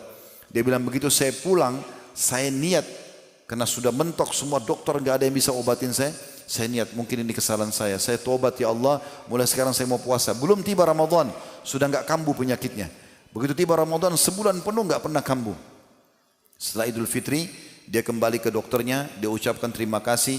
Ternyata mungkin memang ini peringatan dari Allah kepada saya. Kata dokternya, saya sebenarnya sudah lama mempelajari Islam. Dia keluarkan dari lacinya ada Quran terjemahan dalam bahasa Jerman, tapi saya belum tersentuh. Sekarang saya buktikan, lalu dia syahadat gara-gara itu. Kita tidak tahu ada hikmah ilahi apa di puasa itu. Jangan selalu mulai dengan persepsi negatif. Oh kalau saya puasa, saya loyo. Niatnya loyo. Ya loyo benar. Innamal a'malu binniyat. Semua dengan niat. Itu kan sugestinya. Kalau sugestinya baik, maka tidak ada masalah. Tahan tidak lapar. Kalau makan sahur, banyak makan. Mungkin sebentar jam 11 saya lapar. Lapar benar. Nanti jam 12 haus. Haus benar. Tapi kalau tidak niat begitu, tidak insya Allah. Yang ketiga, masalah sholat tarawih. Ini juga banyak dilalaikan oleh banyak kaum muslimin. Hari pertama, hari kedua penuh masjid. Mulai hari ketiga, hari keempat, 1 minggu mulai berkurang. Begitu 10 akhir Ramadan, sibuk dengan mudik. Beli baju baru. Saya mau berbagi. Kenapa Anda tidak beli baju lebaran sekarang? Kenapa enggak beli sekarang? Enak, ya. Belum ada puasa, Anda haus tinggal beli air, beli minuman, habis beli baju, Anda bisa mampir makan. Beli sekarang. Kenapa harus tunggu 10 terakhir Ramadan? Hari emasnya Ramadan. Ada malam Lailatul Qadar lebih baik daripada 1000 bulan. Atau sama dengan 83 tahun plus 4 bulan. Sekali Anda katakan Subhanallah Lailatul Qadar, sama mengucapkan subhanallah 83 tahun plus 4 bulan. Baca satu ayat Al-Quran sama dengan 83 tahun plus 4 bulan dan seterusnya. Kenapa harus 10 terakhir Ramadan? Kadang-kadang bahkan tidak dapat pakaian. Kenapa enggak sekarang? Kenapa ganggu? Ada i'tikaf di akhir Ramadan, nanti kan kita singgung. Beliau singgung masalah i'tikaf juga. Tapi yang kita singgung masalah sholat tarawih. Di Indonesia itu sering kalau awal Ramadan rame, masjid-masjid besar. Seminggu, 10 hari mulai berkurang. Hilang semua. Mana ini? Kenapa enggak dikerjakan? Salat tarawih. Tarawih artinya santai ya. Qiyam Ramadan, Qiyamul Lail, Tahajud. Hampir sama. Semua salat malam itu. Cuma beda-beda istilah. Kalau di Ramadan dikatakan tarawih, santai. Kenapa santai? Karena habis ba'diyah isya kita sudah bisa salat malam. Jadi orang Islam yang sepanjang tahun tidak sholat malam bisa tercatat di buku amalnya sholat malam di waktu itu. Kalau Ramadan aja nggak mau sholat malam, lalu kapan mau sholat malam nih? Rame-rame semua masjid, mikrofonnya kedengaran, lewat saja. Sibuk dengan makanan, sibuk dengan duduk di pinggir jalan. Kenapa? Sampai kapan mau lalai? Kata Nabi SAW, man qama Ramadana imanan wa ihtisaba, ghufira lahu ma taqaddama min dzambi. Siapa yang mendirikan malam Ramadan karena keimanan, yakin perintah Allah. Biar satu dunia enggak kerjain, saya akan kerjakan. Itu namanya keimanan. Ihtisab, mengharapkan pahalanya, semangat mengejarnya. Maka dibersihkan dosanya yang lalu. Kerjakan ini. Sayang sekali kalau tarawih tidak dilakukan. Ya. Dan Anda bisa memilih minimal rakaatnya sebenarnya 2. Tapi kalau Anda mau maksimal salat bersama imam. Dan Nabi SAW sudah mengingatkan dalam hadisnya, siapa yang sholat bersama imam, ya, sampai selesai, maka dicatat dia ibadah seperti semalam suntuk. Kenapa enggak tunggu? 8 rakaat. Bisikan syaitan seakan-akan berat. Kalau Anda bilang kan, Ustaz, syaitan kan dibelenggu di Ramadan. Ingat, dibelenggu bukan berarti tidak bisa goda. Karena dalam riwayat dikatakan para maradatul jin, jin-jin yang jahat dibelenggu. Sehingga mereka tidak leluasa menggoda seleluasa di luar Ramadan. Berarti masih menggoda. Cuma tidak kuat. Teman-teman, Ramadan ini pembenahan iman. Kalau syaitan dibelenggu, ibaratnya begini, kalau saya atau kita lomba lari, syaitan di sebelah kita, tapi dia diikat, dibelenggu. Tahu makna belenggu ya? Leher diikat, kedua tangan diikat, kedua kaki diikat. Itu namanya belenggu, gak bisa bergerak. Syaitannya diikat. Jadi rival kita, lawan kita ini lagi dibelenggu. Anda ndak usah lari, jalan aja bisa menang di Ramadan itu. Di luar Ramadan godaannya kuat, tapi di Ramadan dia lemah, tetap bisa menggoda tapi lemah. Kalau Anda jalan santai saja, begitu tiba Idul Fitri, jarak Anda sama syaitan 1 bulan. Ada banyak umat Islam, begitu tiba Idul Fitri, subhanallah seperti lepas tanda kutip dari penjara ibadah. Tiba Idul Fitri, alhamdulillah. Kenapa? Alhamdulillah tidak puasa lagi.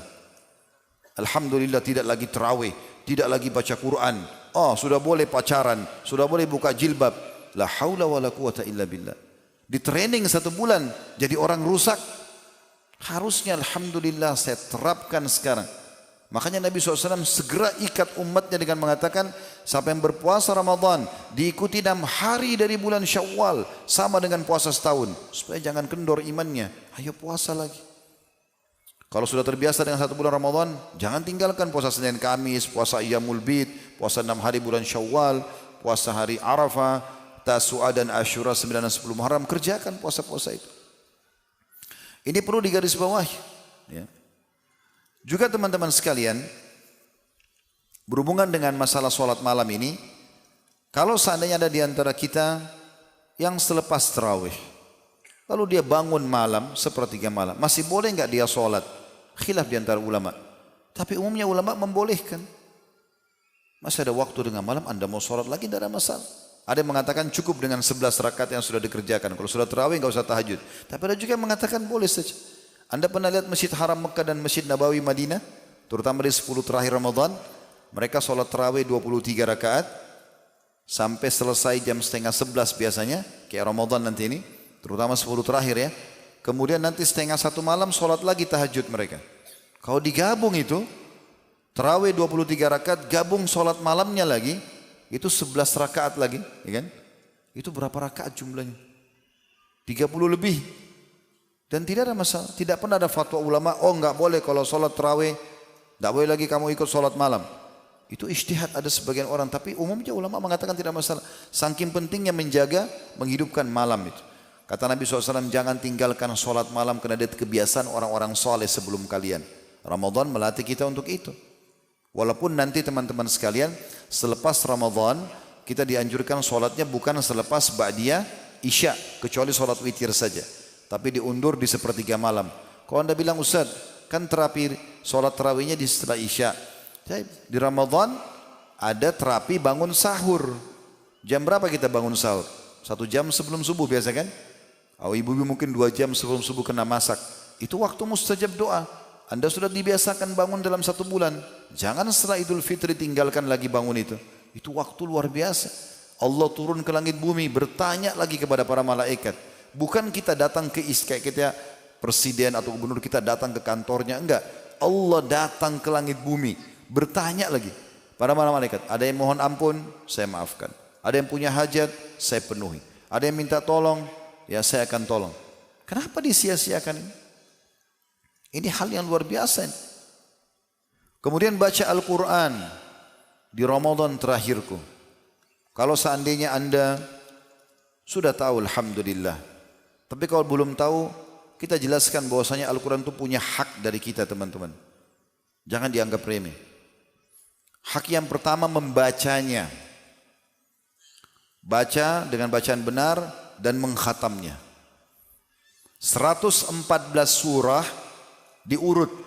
Al-Fatihah surah nomor 1, Al-Baqarah surah nomor 2, Al-Imran surah nomor 3, An-Nisa surah nomor 4, Al-Ma'idah surah nomor 5, Al-An'am surah nomor 6, Al-A'raf, Al-Anfal, At-Taubah, terus berurut sampai An-Nas. Berurut. Ngerti enggak ngerti, baca saja. Ini hak pertama. Yang kedua, tadabbur. Kalau tadi baca itu dianjurkan mengkhatam ya. Dari awal sampai akhir, terutama di bulan Ramadan. Yang kedua tadabbur. Apa itu tadabbur teman-teman? Anda pilih dari 114 surah, mana kira-kira surah yang paling menggelitik Anda. Misal contoh, Anda penasaran dengan nama-nama hewan dalam Al-Quran. Ada Al-Baqarah sapi betina, ada An-Naml semut, ada An-Nahl lebah, ya, ada Al-Fil gajah. Kenapa kok ada nama-nama hewan ini? Ada Al-Ankabut laba-laba. Anda mulai dari surah itu. Tadabbur 10 ayat. Tidak usah lebih dari 10 ayat. Kenapa? Karena dinukil dari para salafus saleh. Para sahabat mengatakan, kami kalau bertemu, kami tidak berpisah kecuali kami sudah mempelajari 10 ayat Al-Quran. 10 ayat. Kalau kita tadabbur 10 ayat, Al-Quran itu ada 6.000 sekian ayat ya. Kalau satu hari 10 ayat, berarti satu bulan kita punya berapa ayat? Kalau 30 hari 300 ayat.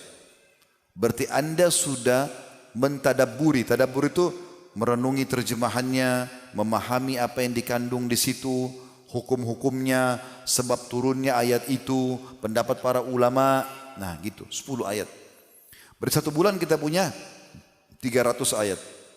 Satu tahun kali 12, kalau kita 10 ayat per hari, berarti 300 satu bulan. Kalau 30 hari ini kita hitung, kalau 30 hari semua bulannya 30 hari kali 12, berarti kita punya 3.600 ayat yang sudah kita tadabburi dalam satu tahun.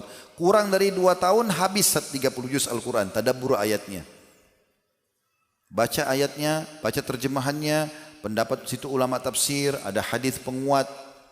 Sekarang banyak kan aplikasi Al-Quran di handphone kita, bisa baca dengan terjemahannya dan segala. Itu yang kedua. Yang ketiga, menghafalnya. Hafal juga ini teman-teman, selalu syaitan bilang, 30 juz berat. Tidak usah begitu, mulai saja dulu. Dan saran saya sederhana, mulai 10 ayat saja. 10 ayat per hari. Dan menghafal ini tidak harus seperti membaca tadi, enggak harus berurut.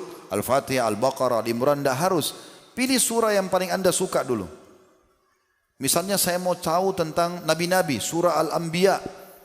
Ada surah Al-Qasas. Ibu-ibu mungkin mau tahu tentang perempuan, ada surah An-Nisa, ada surah Maryam.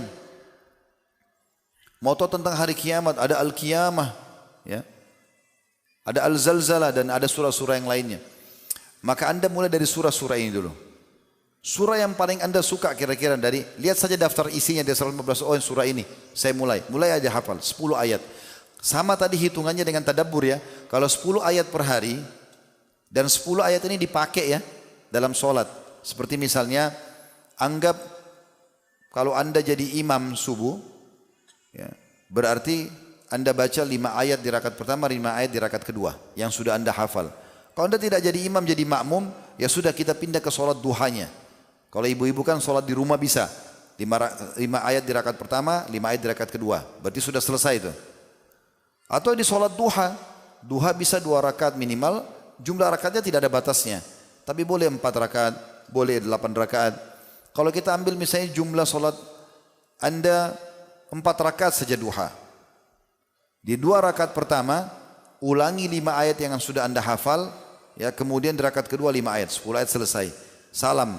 2 rakaat lagi ulangi tidak apa-apa. Karena pisah kan sudah salam. Baca lagi 5 ayat tadi yang sudah dihafal, juga di rakaat keduanya. Ada solat qabliyah duhur. Berapa rakaat qabliyah duhur?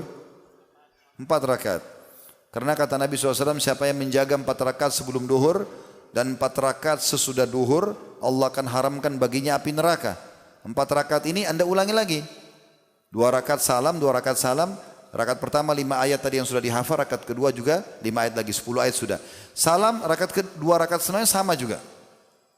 5 ayat yang sudah dihafal, Anda ulangi lagi.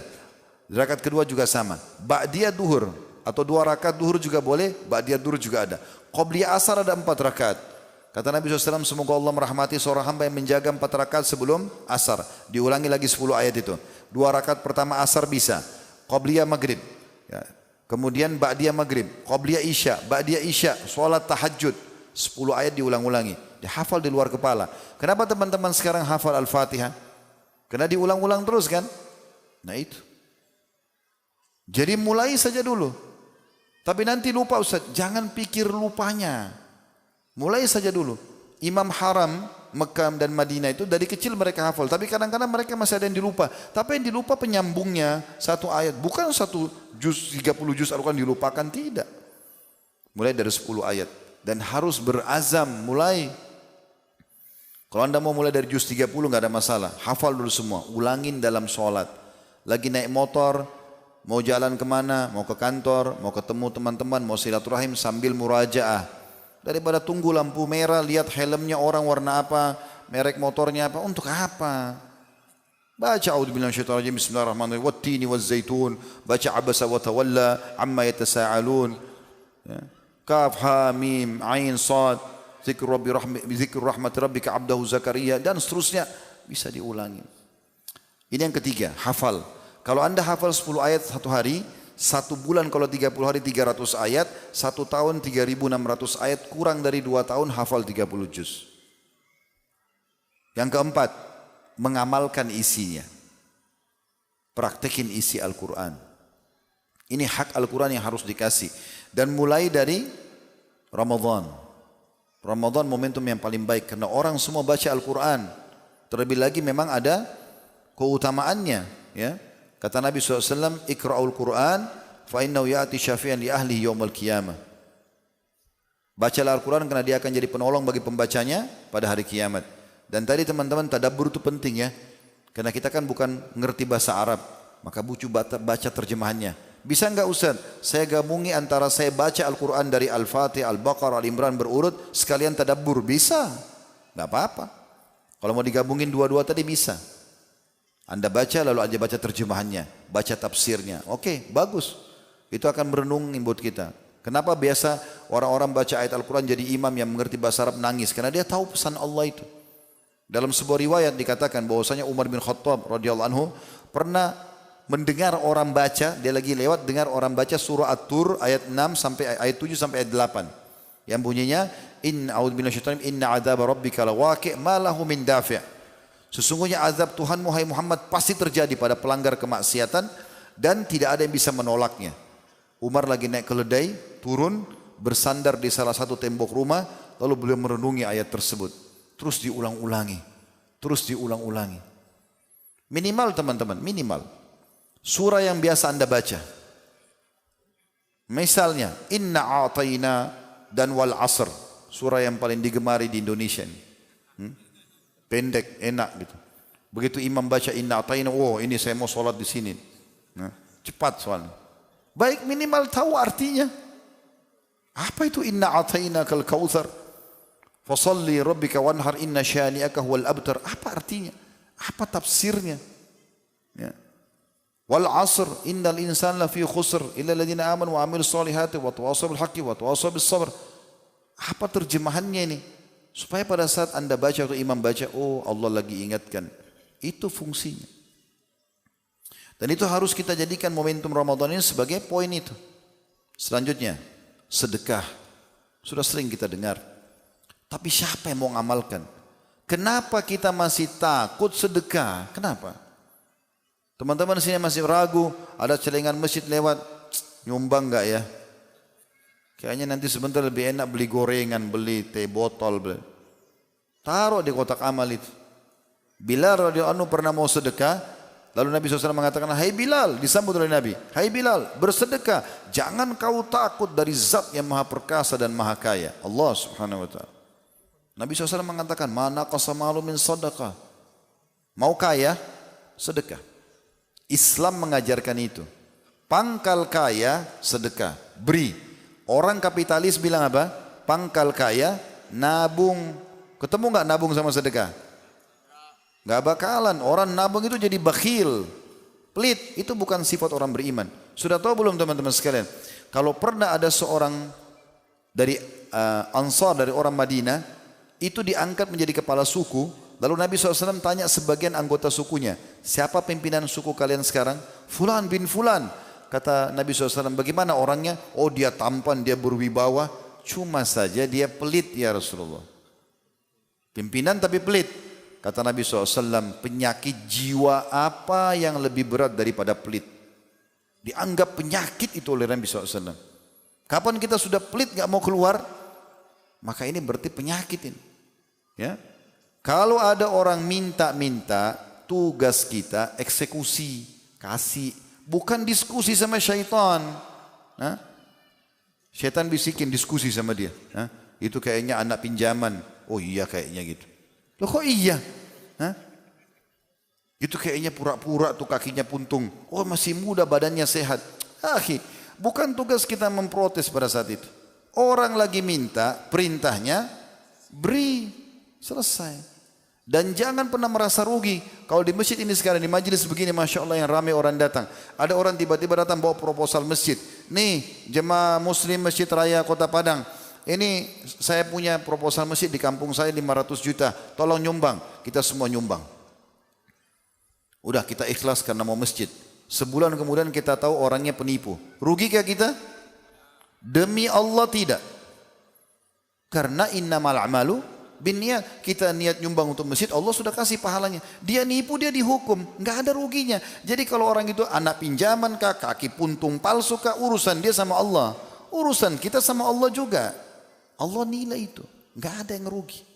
Abdullah bin Umar radhiyallahu anhuma itu suka beli budak. Zaman dulu ada perbudakan ya, dibeli oleh beliau. Lalu beliau ajarin sholat, ajarin ibadah. Kalau ada budaknya yang tidak pernah ketinggalan saf pertama, selalu ikut hafal Quran, ibadahnya bagus, dibebasin sama dia. Maka hampir semua budaknya berlumba-lumba memperbaiki ibadahnya gitu. Lalu ada satu orang bilang, wahai Abdullah bin Umar, mungkin anda ditipu sama mereka. Mungkin pura-pura saja, yang penting supaya bebas. Apa kata Abdullah radhiyallahu anhu? Ini orang punya keimanan. Beliau mengatakan, kalau mereka menipu kami di jalan Allah tidak masalah. Biarkan aja dia tipu. Oh, Allah nilai saya kok. Dia menipu biarin aja. Tapi di mata saya lepaskan karena Allah. Begitu orang memahami. Pernah Rabi ibn Husaim rahimahullah dihidangkan makanan mewah oleh istrinya. Namanya halwa. Zaman itu susah, bahannya mahal dan susah buatnya, lama adonannya, banyak campuran kacang-kacangnya, rumit gitu. Karena Rabi ibn Husaim rahimahullah tidak rewel, yang istrinya hidangkan dia makan. Ada, alhamdulillah. Tidak ada, dia juga nikmati saja gitu. Satu waktu istrinya nggak enak buatin masakan enak. Anaknya keluar, anaknya bilang, wahai ayah, ini ibuku buat khusus buat anda, khusus ini, buat anda makan. Kebetulan ada 2 muridnya juga datang di situ. Oke, pas dia mau sentuh makanan itu ada yang ketuk pintu. Rabi ibn Husaim rahimahullah kasih isyarat anaknya suruh buka pintu. Dibuka pintu. Depan pintu teman-teman siapa? Orang gila. Orang gila, rambutnya berantakan seperti biasa orang gila. Kelihatan acak-acakan penuh dengan debu kotoran. Dia kasih isyarat minta makan. Rabi ibn Husaim rahimahullah kasih isyarat anaknya panggil, suruh angkat piring ini yang makanan mewah tadi, kasih orang itu. Orang gila disuruh kasih makanan yang paling bagus ini. Kasih. Anaknya ambil dikasih. Orang gila subhanallah, walaupun gila tahu makanan enak gitu ya. Dia bukan ambil satu potong kue itu dimakan semua. Sampai dalam kisah ini dikatakan, maaf, netes-netes air liurnya di situ. Habis makan karena orang gila, dia lempar piringnya, dia pergi, enggak terima kasih. Anaknya Rabi ibn Husaim jengkel, dia jengkel sama si orang gila ini. Dia ambil piring itu, ditutup pintu, dia kembali ke ayah. Dia bilang, ayah, semoga Allah selalu jaga anda. Tadi itu yang minta-minta kan orang gila. Apa bahasa anaknya gini? Dia tidak tahu nilainya makanan itu. Kalau tadi anda suruh saya ambil makanan apa saja di dapur, roti gandum kah, kurma kah, mungkin dia makan. Kenapa harus halwa ini?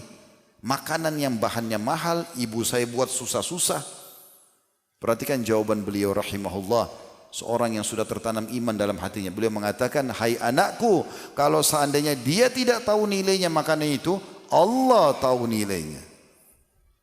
Lalu kemudian dia bacakan firman Allah SWT, lan tanalu birra hatta tunfiqu mimma tuhibbun. Kalian tidak akan pernah mendapatkan maksimal balasan terhadap amal soleh kalian sampai kalian menginfakkan apa yang paling kalian cintai.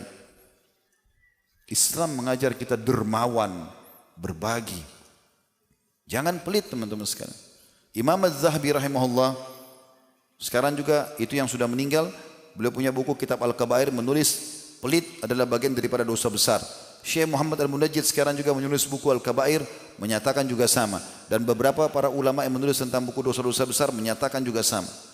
Ramadan mengajarkan kita untuk dermawan, berbagi. Di antaranya adalah hadis ya, yang dimasyhur disebutkan oleh Ibnu Abbas radhiyallahu anhuma. Beliau mengatakan karena Rasulullah SAW ajwadan nas. Rasulullah SAW adalah sosok manusia yang paling dermawan. Sampai semua orang minta enggak pernah dia bilang tidak. Semua dikasih. Wa kana ajwadu ma yakunu fi Ramadan hina yalqahu Jibril. Dan lebih dermawan lagi di saat Ramadan. Pada saat Jibril datang menemui beliau. Wa kana Jibrilu yalqahu fi kulli lailatin min Ramadan. Dan Jibril alaihissalam setiap malam menemui Rasulullah sallallahu alaihi wasallam di Ramadan. Fayudarisuhul Quran. Lalu dia mengajarkan padanya Al-Quran. Jibril mengajarkan kepada Nabi Muhammad SAW. Fala Rasulullah SAW hina yalqa Jibril ajwadu bil khairi min rihil mursala. Ketahuilah Nabi SAW setelah ketemu Jibril itu, beliau sangat dermawan, ya lebih cepat dalam berbagi, dalam memberi daripada angin yang terhembus. Berikan orang teman-teman sekalian. Beliau juga mengingatkan dalam hadis dan diriwayatkan Bukhari, mana kasat sadaqah min mal. Tidak akan berkurang harta orang karena bersedekah. Saya tanya teman-teman, mau enggak kita puasa Ramadan dapat pahala 30 hari puasa, tapi plus 30 lagi? Mau enggak? Cuma 5 orang yang mau ini. Mau semua? Mau enggak 90 pahala, 100 pahala, 1000 pahala, berapapun Anda mau bisa Anda dapatkan. Bagaimana caranya Ustaz? Saya bicara pahala puasa ya. 30 hari puasa Ramadan tapi pahala kita 1000 pahala puasa. Buka puasakan orang. Buka puasakan orang. Kata Nabi SAW, man fattara sha'iman. Siapa yang buka puasakan orang lain, ini bersedekah ini. Kana lahu mithlu ajrihi min ghairi an yanqus min ajri sha'imin syai'. Dia akan dapat pahala orang yang dia buka puasakan tanpa diambil dari pahala orang yang dibuka puasakan. Ada sahabat bilang begini, mungkin Anda yang hadir sini bertanya, tapi sahabat sudah tanya, ya Rasulullah, tidak semuanya orang bisa membuka puasakan. Karena di pikiran mereka ini makanan lengkap, mungkin mahal. Kata Nabi SAW, Allah akan memberikan pahala ini kepada siapapun yang memberikan walaupun sepotong kurma atau seteguk air. Ini air mineral, ini mungkin botol, ada yang gelas, ya. 1 dus isinya 48 gelas ya. Harganya 30 ribuan, kurang lebih ya. Kurang lebih. Saya tidak bicara merek, 30 ribu. Dengan 30 ribu rupiah Anda dapat 48 gelas. Mulai sekarang pulang, booking semua musola-musola dekat rumah. Saya yang taruh airnya Pak ya. 1 hari Anda puasa dapat pahala Anda sendiri plus 48 jemaah yang minum air pada saat buka puasa. 1 gelas 500 rupiah ini. Dapat pahala dia yang tahan lapar dan haus dari subuh sampai maghrib. Coba bayangkan ini. Besar sekali kesempatannya, gitu kan? Kalau Anda bisa beli berapa jemaah di sini? 1000 orang. Anda punya kemampuan beli 1000 dus setiap hari, bagikan. Dan tidak akan pernah kurang harta karena sedekah. Allah akan balas. Ya. Anda mampu kasih kurma, kasih kurma. Mampu makanan lengkap, kasih makanan. Yang penting buka puasakan orang. Mungkin Anda bilang, Ustaz, saya orang miskin, saya nggak bisa. Baik, orang miskin biasanya buka puasa di mana? Di masjid. Ya. Paling gampang kan buka puasa di masjid kan? Masjid selalu siapin gratis ya. Baik. Bisa nggak? Pada saat duduk di masjid, bantu marbot nata. Tidak ada modalnya ini. Cuma ambil, taruh kurma, taruh air. Kalau dia juga malas sekali, betul-betul ini orang luar biasa. Kalau ada kita harus cambuk orang ini. Ya. Kalau dia malas, dia juga mau sudah miskin, dia mau kayak orang kaya duduk saja mau dilayani. Baik, minimal air mineral yang sudah ditaruh depan Anda tukar sama teman di sebelah. Ini ambil air saya ya, supaya kau dapat pahala saya. Sini air kamu supaya kau dapat pahala saya. Tukar. Tidak ada modalnya, cuma begini nih. Nah, juga tidak mau, ini luar biasa. Nah, bakhil terhadap diri dia sendiri. Dalam sebuah athar disebutkan teman-teman, punya Umar bin Khattab radhiyallahu anhu, beliau di akhir Ramadan ingin mendapatkan pahala buka puasa. Gimana caranya? Ini waktu jadi khalifah, tapi lagi nggak ada duit. Dia suruh gulam itu kayak sekretarisnya, iklankan di Madinah, Amir Mu'minin Umar bin Khattab undang buka puasa. Di benaknya orang ini, raja undang buka puasa, bagaimana makanannya? Kumpul semua orang. Menjelang buka puasa dibagiin gelas-gelas. Mereka buat dulu dari tanah liat, bagi semua sama yang datang. Mereka minum dulu dari sumur, belum ada air bersih kayak kita sekarang, ayo sumur diminum langsung. Begitu menjelang azan kata sekretarisnya Umar, silakan antri di sumur untuk ambil air. Sambil orang tunggu azan, orang bilang mungkin sebentar makanannya keluar gitu. Ternyata begitu azan, kata sekretaris Umar, Amir Mu'minin suruh anda buka puasa dengan air itu. Buka puasa dengan air. Habis itu sudah selesai buka puasanya Amir Mu'minin.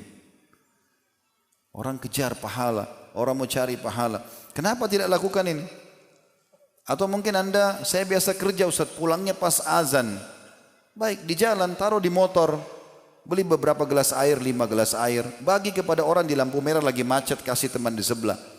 Buka puasa atau mampir sebentar di pinggir, kasih orang. Kan banyak peluang.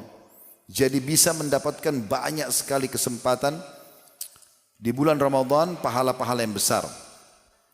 Kemudian beliau pindah di penutupan, ada tinggal beberapa poin saja, masalah silaturahim.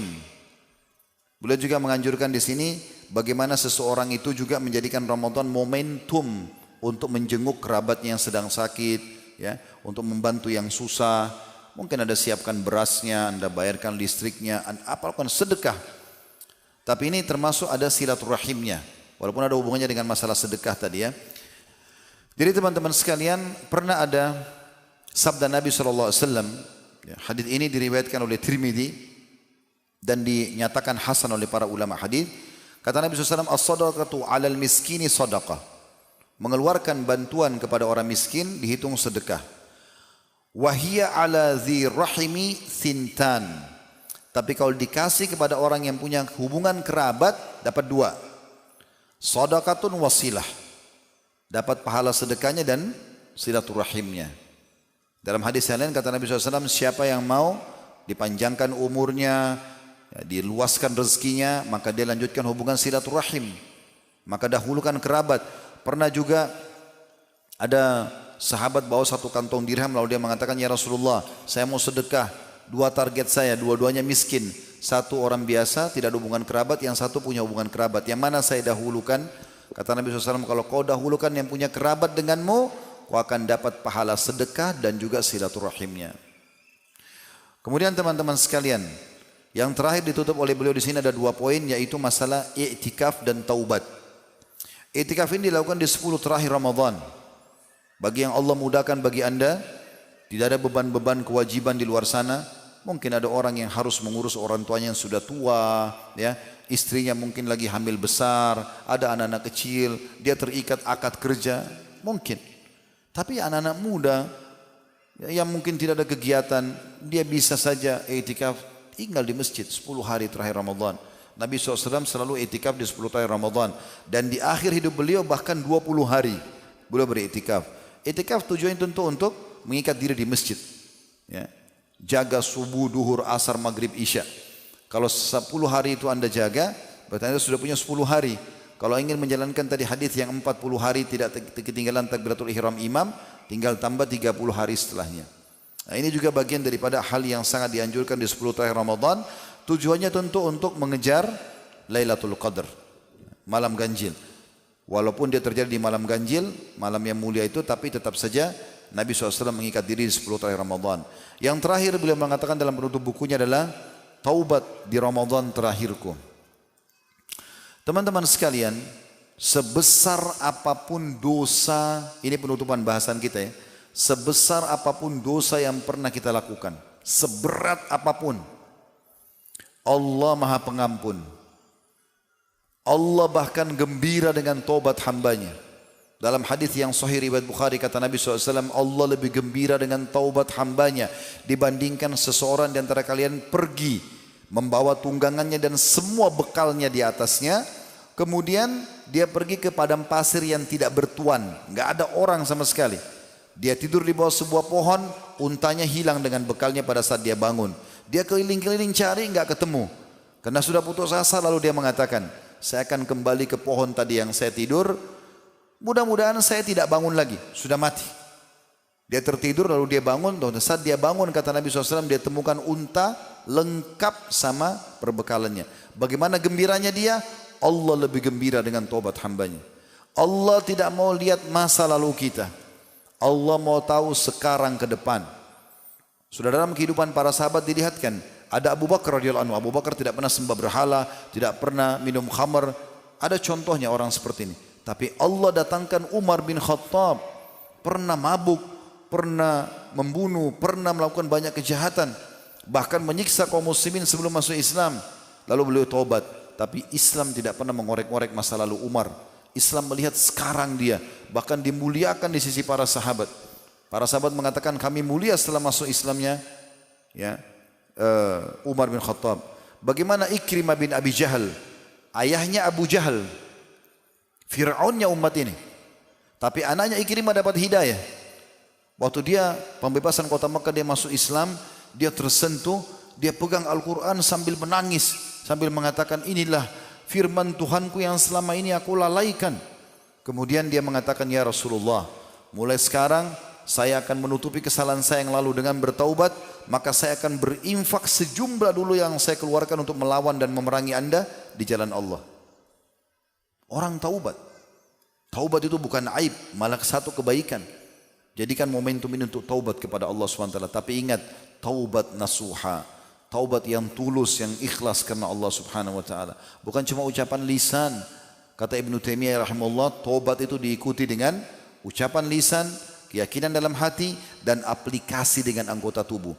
Tidak lagi tangan kita pegang yang haram, lisan kita ucapin yang haram, mata kita lihat yang haram, telinga dengar yang haram, kaki melangkah yang haram, kemulan sentuh yang haram, enggak ada lagi. Tutup komitmen. Ingat teman-teman, sabar itu dalam 3 hal. Yang Allah katakan dalam Al-Quran, innama yuwaffas sabirun ajrun bighairi hisab. Orang-orang sabar akan dapat pahalanya tanpa ada hisab lagi, enggak ada batasan. Itu dalam 3 hal. Sabar dalam ketaatan kepada Allah. Duduk di majelis ilmu begini butuh kesabaran. Duduk dengarin 1 jam, 1 jam setengah, 2 jam, ini butuh kesabaran. Bangun tengah malam sementara sholat tahajud, butuh kesabaran, lagi ngantuk. Puasa, butuh kesabaran. Baca Quran, duduk, butuh kesabaran. Sabar. Tapi Allah menilai semua itu. Yang kedua, sabar dalam meninggalkan dosa.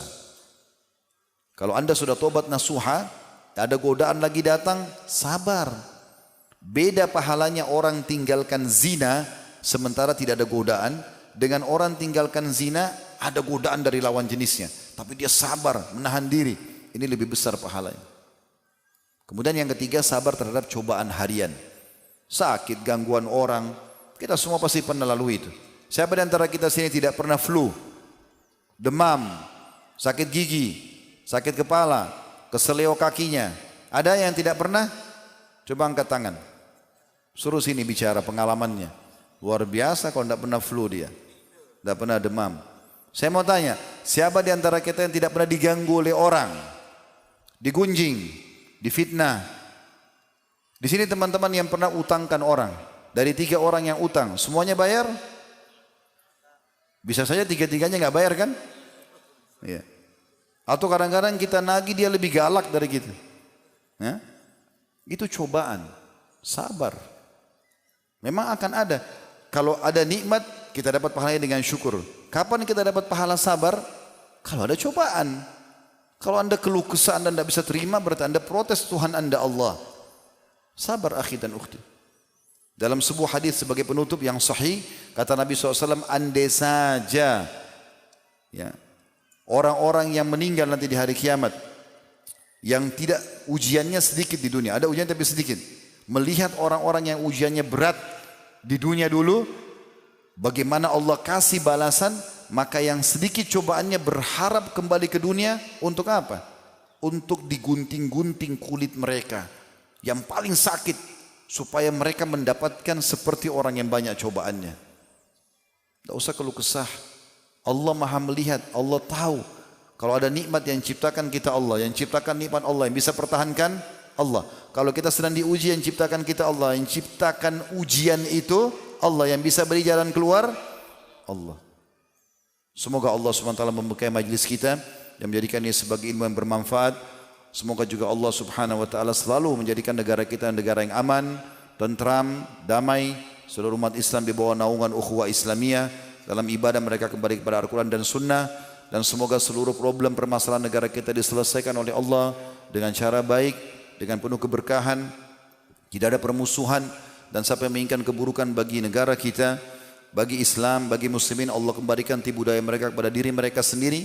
Dan semoga Allah SWT menolong saudara-saudara kita di Palestina, di Syria, di Yaman, di Irak, di India, dimanapun yang sedang tertindas. Allah ikhlaskan niat mereka, Allah terima para syuhada mereka, Allah muliakan Islam di tangan mereka dan tangan kita semua. Dan semoga Allah ikut sertakan kita bersama mereka dengan pahala. Dan semoga Allah menyatukan kita teman-teman sekalian semuanya di surga firdausnya tanpa hisab, semua disatukan dalam majlis ilmu yang mulia ini. Semoga insyaAllah sekali lagi kita berdoa Allah SWT capaikan kita Ramadan dan kita dipenuhi dengan keimanan, semangat untuk beramal saleh. Dan kalau ada benar dari Allah, kalau ada salah dari saya mohon dimaafkan. Sampai ketemu di kesempatan yang lain nanti. Dan bagi teman-teman bisa mengikuti medsos kami di Khalid Basalamah Official untuk bisa mendengar ceramah-ceramah yang ada insyaAllah baik di YouTube, di Instagram, di Facebook. Dan bisa dijadikan sebagai kurikulum. Hari Senin dengarkan masalah akidah, hari Selasa masalah hadis, hari Rabu masalah fikih misalnya, dan seterusnya. Karena ada sekurang lebih 20 sampai 25 kitab yang sudah kita bedah di sana. Mungkin begitu saja. Subhanakallahumma bihamdika asyhadu an la ilaha illa anta astaghfiruka wa atubu ilaik. Wassalamualaikum warahmatullahi wabarakatuh. Waalaikumsalam.